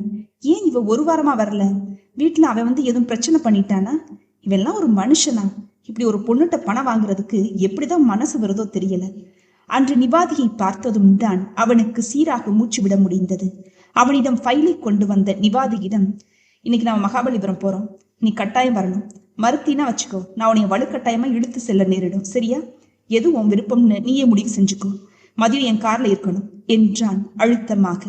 அவளுக்கு தூக்கி வாரி போட்டது. மகாபலிபுரமா என்றது வாய். பயப்படாத நிவாதி, என் விரல் நுனி கூட உன் மேலப்படாது. நீ என்னை தாராளமா நம்பலாம். பின்ன எதுக்கு என்றாள் திணறலாக. ஒன்றை நான் முடிவா பேசணும், அதுக்குதான். பேசுறதுக்கு நமக்குள்ள என்ன இருக்கு? அதுவா, அங்கே வந்து சொல்றேன். நான்லாம் வரமாட்டேன் என்றாள். இது ஆபீஸ்னு உனக்கு தெரியும், நான் சொல்றத செய்வேன்னு உனக்கு தெரியும், அதனால மரியாதையா வர்ற என்றான் கட்டளையாக. காரில் எதுவும் பேசாமல் வந்தான். நேராக ஒரு காட்டேஜில் காரை நிறுத்தினான். அவனை சந்தேகமாக பார்த்தாள். நான் வாக்கு கொடுத்திருக்கிறேன், வாக்கு தவற மாட்டேன் என்றான். இறங்கி அவனுடன் உள்ளே சென்றாள். தான் ஒரு சோபாவில் உட்கார்ந்து கொண்டு அவளையும் உட்காரச் சொன்னான். சிறு மௌனத்திற்கு பிறகு, நிவாதி, நீ அன்னைக்கு வீட்டுக்கு போனது என்ன நடந்துச்சு? உன்னை ஏதாவது சொன்னாங்களா? எதுவும் பிரச்சனை ஆயிடுச்சா? அவள் ஒரு நிமிடம் கண்களை இறுக மூடிக்கொண்டாள். பின்பு மெதுவாக, நான் வீட்டை விட்டு வந்ததும் தேடி இருக்கிறாங்க. என் தங்கச்சி சுமதி அக்கா அவ ஃப்ரெண்டு வீட்டுக்கு படிக்க போயிருக்கா, என்கிட்ட சொல்ல சொன்னா. நான் தான் மறந்துட்டேன் அப்படின்னு சொல்லியிருக்கா. அதனால வீட்டுல எதுவும் பிரச்சனை இல்லை. நானும் எனக்கு கல்யாணம் ஆனதை பத்தி எதுவும் சொல்லல. தாளிச்சீனா மறைச்சுக்கிட்டேன். இதை எத்தனை நாள் மறைக்க முடியும்? ஒரு நாள் வீட்டுக்கு தெரிஞ்சிருச்சு. அப்பா என்னை அடிச்சாரு. அப்பாவும் நான் யாருன்னு சொல்லல, வீட்டை விட்டு போன்னு சொல்லிட்டாங்க. அப்ப எங்க மாமா வெளிநாட்டுல இருந்து வந்திருந்தாரு. நான் அவர்கிட்ட எனக்கு அங்க ஒரு வேலை வாங்கிட்டாங்க, வேலை பார்த்துக்கிட்டே நான் படிச்சுக்கிறேன்னு. எனக்கும் இங்க இருக்க பிடிக்கல, முடியல. சனிக்கிழமையானா கால் தானாவே மலைக்கோட்டைக்கு இழுத்துட்டு போயிடுது. எனக்கு பைத்தியம் பிடிச்சிடும் போல இருந்துச்சு. மாமா உடனே போயிட்டேன், படிப்பை முடிச்சேன். அப்பா திடீர்னு இறந்து போயிட்டாரு. அதுக்குதான் இங்க வந்தேன். தங்கைக்கு கல்யாணம் ஆயிடுச்சு. அம்மாவை தனியா விட்டு நான் இங்க போக முடியாது. திருச்சியில உள்ள வீட்டை வித்துட்டு இங்க வந்துட்டோம். நாங்க இங்க வந்து 1 வருஷம் ஆகுது. கார்த்திக் கண் கலங்கினான். என்னால தானடா உனக்கு இத்தனை சிரமம், என்னால உனக்கு நிம்மதியே இல்லை என்றான். பரவாயில்ல விடுங்க கார்த்திக், இதுக்கு போய் இத்தனை வருத்தப்படுறீங்க? நீங்களாவது சந்தோஷமா இருக்கீங்களே கார்த்திக், எனக்கு அதுவே போதும் என்றாள். மாலதி அருமையான பொண்ணு, நீங்க கொடுத்து வச்சிருக்கிறீங்க மனைவியா அமைய, தெரியுமா என்றாள். கார்த்திக் அவசரமாக, மாலதிய மனைவிலாம் இல்ல நித்து, நீ இத்தனை நாள் இப்படிதான் நினைச்சிட்டு இருந்தியாடா, அதான் அன்னைக்கு அப்படி சீர்னியா என்று தன் கதையை சொன்னான். நீ போனதும் மறுநாளே சென்னைக்கு வந்துட்டும். எனக்கு கல்யாணமும் நடந்துருச்சு. மாதவி மனநிலை பாதிக்கப்பட்டவள்னு எனக்கு தெரியவே தெரியாது. பின்னாடி நான் ஒரு நடைப்பிணமா தான் வாழ்ந்தேன். என் தங்கச்சிகளுக்கு கல்யாணம் பண்ணி கொடுத்தேன். என் அம்மாவும் இறந்து போயிட்டாங்க. நான் வார சனிக்கிழமை அஷ்டலட்சுமி கோயிலுக்கு போயிடுவேன். அந்த படியில உட்கார்ந்து நாம சந்திச்ச தினத்தை எல்லாம் நினைச்சு பார்ப்பேன். மாதத்துல ஒரு நாள் திருச்சி போயிடுவேன். நீயும் நானும் அமர்ந்த படியில உட்கார்ந்துடுவேன். உன்னை நான் மறக்கவே இல்லடா நித்து. அவள் கண்களில் கண்ணீர். மாலதி உங்க மனைவி இல்லையா? மாதவி இறந்ததும் எப்படி தவிச்சிருப்பீங்க என்ன என்று அழுதாள். ஆமாண்டா, ரொம்ப தவிச்சுதான் போயிட்டேன். அவள் மடியில் தலை வைத்து படுத்து கொண்டான். நான் வேலையை விட்டு நின்றுடலாம்னு நினைச்சுக்கிட்டு இருந்தேன் கார்த்தி. ஏண்டா, நான் எப்படி இங்க வேலை செய்ய முடியும் சொல்லுங்க? நீங்களும் மாலதியும் இருக்கும்போது. மாலதி உங்க மனைவிங்கிற நினைப்பை என்னைய ஆட்டி படைச்சிருச்சு. அதுவும் நீங்க என் பக்கத்துல இருந்துகிட்டு இருக்கும்போது உங்க 2 பேரையும் பார்த்துக்கிட்டு என்னால எப்படி இருக்க முடியும்? நீங்க என்கிட்ட சரியா பேசாததும் என்னைய அப்படி நினைக்க வச்சிருச்சு. மாலதிக்கு முன்னாடி என்கிட்ட உங்களால எப்படி பேச முடியும்? உங்களுக்கும் பிரச்சனை, அதான் அப்படி நினைச்சிட்டேன். மாலதிக்கு பயந்து நான் உன்கிட்ட பேசாம இல்ல நித்து. மாலதிக்கு உடனே தெரிய வேணாமே நினைச்சேன், அவ்வளவுதான். இன்னம ஒரு பிரச்சனையும் இல்லை நிவாதி. நாம தான் கல்யாணம் பண்ணிக்கிட்டோமே, நம்ம சேர்ந்து வாழ்நாள் முழுக்க வாழலாம் என்னடா என்றான். நீங்க சொல்றது சரிதான், ஆனா யாருக்கும் தெரியாதே நம்ம கல்யாணம் செஞ்சுக்கிட்டது. உங்க மாமனாருக்கு தெரிஞ்சா என்ன ஆகுறது? உங்க மேல எவ்வளவு மரியாதை வச்சிருக்கிறாரு. மாலதி தான் என்ன நினைப்பா? நம்ம மேல தப்பான அபிப்பிராயம் தான் வரும். ஆபீஸ்லயும் நம்மளை பத்தி என்ன நினைப்பாங்க? நீ சொல்றதும் உண்மைதான், நான் வீட்டுல சொல்லிடுறேன் என்ன என்றான். இவன் சொல்லும் முன் இந்த செய்தி தினகரன் காதுக்கு எட்டியது. அவரும் திகைத்தார். என்னதான் இருந்தாலும் அவன் ஆண் பிள்ளை. தன் மகளை கல்யாணம் பண்ணியும் அவனுக்கு எந்த சுகமும் இல்லை. அதற்கு நல்ல பெண்ணாக பார்த்து கல்யாணம் செய்து கொள்ளலாமே. இப்படி கல்யாணமானவளை போய் நினைக்கவே இவருக்கு என்னவோ போல் இருந்தது. இதை எப்படி ஒரு மாப்பிள்ளையிட்ட நம்ம போய் கேட்க முடியும்? கேட்காமலேயும் இருக்க முடியாது. வீட்டுல ஒரு வயசுக்கு வந்த பொண்ணு வேற இருக்கா. அவளுக்கும் சீக்கிரம் ஒரு மாப்பிள்ளை பார்த்து முடிச்சிடணும். விஷயம் வெளியே தெரியும் முன் மாப்பிள்ளையிட்ட பேசிடணும். சீக்கிரமே இதை பத்தி பேசி முடிவெடுக்கணும் என்று முடிவெடுத்தார். இரவு சாப்பாடு முடிந்ததும் என் ரூமுக்கு வாங்க மாப்பிள்ள என்று சொல்லிவிட்டு போனார். அவன் அறைக்கு சென்று விட்டு, என்ன மாமா பேசணும், என்னைய வர சொன்னீங்க என்றான். அவரும் தயங்கினார். நான் தப்பா எதுவும் கேட்டுட்டு மாப்பிள்ளை எதுவும் கோவிச்சுக்கிட்டா? அவர் தயங்கியதை பார்த்து, தயங்க வேணாம் மாமா, என்னைய உங்க பிள்ளைன்னு சொன்னீங்க, பிறகு எதுக்கு தயக்கம் என்கிட்ட? நான் எதுவா இருந்தாலும் கோவிச்சுக்க மாட்டேன், சொல்லுங்க என்றான். எப்படி அவன்கிட்ட நேரடியா கேட்கறது? நீங்க அந்த பொண்ணோட பழகுறீங்களா அப்படின்னு. நான் செஞ்சதே தப்பு. இப்படிப்பட்டவனை தன்னோட மகளுக்கு பணத்தை காட்டி அவன் வாழ்க்கையை கெடுத்தது. இன்னொரு வேறு ஒருத்தனா இருந்தா இங்க இருக்கிற பணத்துக்கு தப்பான வழியில போயிருப்பான். அப்படி அவன் போனாலும் இவர் கேட்க முடியாது. எப்படி கேட்க முடியும்? எந்த மூஞ்சியை வச்சுக்கிட்டு இதுவரை இவன் ஏன் இப்படி செஞ்சீங்க, இப்படிப்பட்ட பொண்ணை என் தலையில கட்டிட்டீங்களேன்னு கேட்கவே இல்லையே. இத்தனைக்கும் இவனுக்கு கல்யாணம் வரையும் விஷயம் தெரியாது. கல்யாணம் முடிஞ்சதும் பிரச்சனை வரும்னு எதிர்பார்த்தாரு. அது மாதிரி இவன் எதுவும் பிரச்சனையும் பண்ணல. இன்னைக்கு வர எதுவும் கேட்கல.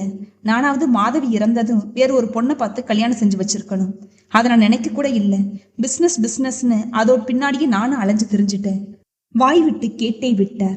மாப்பிள்ள, உங்களுக்கு பொண்ணு பார்க்கட்டுமா என்றார். என்னமாமா திடீர்னு பொண்ணு பார்க்கட்டுமான்னு கேக்குறீங்க? மாப்பிள்ள, நீங்க தப்பான வழியில, அதுவும் கல்யாணமான பொண்ணோட, அதனாலதான் கேக்குறேன் மாப்பிள்ள. சிறிது நேரம் பேசாமல் இருந்தான். பிறகு, இதோ ஒரு நிமிஷம் வரேன் என்று மாடிக்கு போனான். வரும்போது கையில் ஒரு ஆல்பம் கொண்டு வந்து மாமனாரிடம் கொடுத்தான். மாலதி, நீயும் வா என்று கூப்பிட்டான். இருவரும் ஆல்பத்தை பார்த்துவிட்டு அதிர்ந்தனர். அது கல்யாண ஆல்பம். கார்த்திக்கும் நிவாதிக்கும் நடந்த கல்யாண போட்டோ அது. அதை பார்த்துவிட்டு, மாப்பிள்ள என்றார் தினகரன். ஆமா மாமா, எங்க கல்யாண போட்டோ தான் அது. இது உங்க மகளை கல்யாணம் பண்ணிக்கிறதுக்கு முன்னாடி நடந்துச்சு. நாங்க காலேஜ்ல படிச்சுக்கிட்டு இருந்தோம். நீங்க வந்து கேட்டது, அம்மா வாக்கு கொடுத்தது எதுவும் எனக்கு தெரியாது.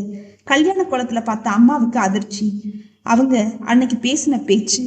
கண்களை இறுக மூடினான். மனதில் திரைப்படம் போல் ஓடியது. எல்லாவற்றையும் சொன்னான். நான் அவங்க புள்ள இல்ல அப்படின்னு சொன்னாங்க. அதனால என்னால தாங்கிக்க முடியல. அத்தனையும் நிவாதி கேட்டுக்கிட்டு இருந்தா. அவளை வீட்டை விட்டு உடனே அனுப்பு. நான் பணம் நகை எல்லாத்தையுமே வாங்கிட்டேன். இதெல்லாம் இவ கொடுப்பாளா? கொடுப்பானா? இவ இங்க இருக்கட்டும்னு விரட்டுனாங்க. நான் எவ்வளவோ கெஞ்சினேன். என்னைய நம்பி வீட்டை விட்டு வந்துட்டான்னு. முடிவா நாங்க இறந்துடுவோன்னு மண்ணெண்ணையை ஊத்திக்கிட்டாங்க. பிறகு நிவாதியை வீட்டை விட்டு போயிட்டா மாமா. இத்தனை வருஷத்துக்கு பின்னாடி அன்னைக்கு நம்ம ஆபீஸ்ல மாலதி கூட்டிட்டு வந்தா. அவளை பார்த்ததும் நான் அடைஞ்ச ஆனந்தத்துக்கு அளவே இல்லை மாமா. மாலதி கூட எங்களை கண்காணிச்சாதான். அது எங்களுக்கும் தெரியும். நிவாதி இத்தனை வருஷமா பட்ட கஷ்டம் கொஞ்ச நஞ்சம் இல்ல மாமா. நான் நினைச்ச மாதிரியே அவ அப்பா வீட்டை விட்டு போக சொல்லிட்டாரா. அவ மாமா கூட ஸ்டேட்ஸ் போயிட்டாளா. அவ அப்பா இறந்ததுக்கு பின்னாடிதான் வந்தாளா. பின்னாடி திரும்பி போக வேணான்னு இங்கே வந்துட்டாங்களா. நான் நிவாதிய பார்க்கலைன்னா கல்யாணமே பண்ணிக்க மாட்டேன். எனக்காகவே அவ இன்னும் உயிரோட இருக்கிறா மாமா. அன்னைக்கு நான் சத்தியம் கேட்டேன், நீ தற்கொலை எல்லாம் செஞ்சுக்க கூடாதுன்னு. அதனாலதான் நான் உயிரோடவே இருக்கிறேன்னா. அவ கழுத்துல இருக்கிறது நான் கட்டின தாலி மாமா. முறைப்படி கோயில்ல தாலி கட்டி ரெஜிஸ்டர் ஆபீஸ்ல பதிவு பண்ணது. எனக்காக, என் நிம்மதிக்காக என்னை விட்டுட்டு அன்னைக்கு போனா. இன்னைக்கும் அவ தனிமரமாவே இருக்கிறா. இப்ப சொல்லுங்க, நான் அவ கூட சேர்ந்து வாழக்கூடாதா? இதுவரை நாங்க எந்த தப்பும் பண்ணல.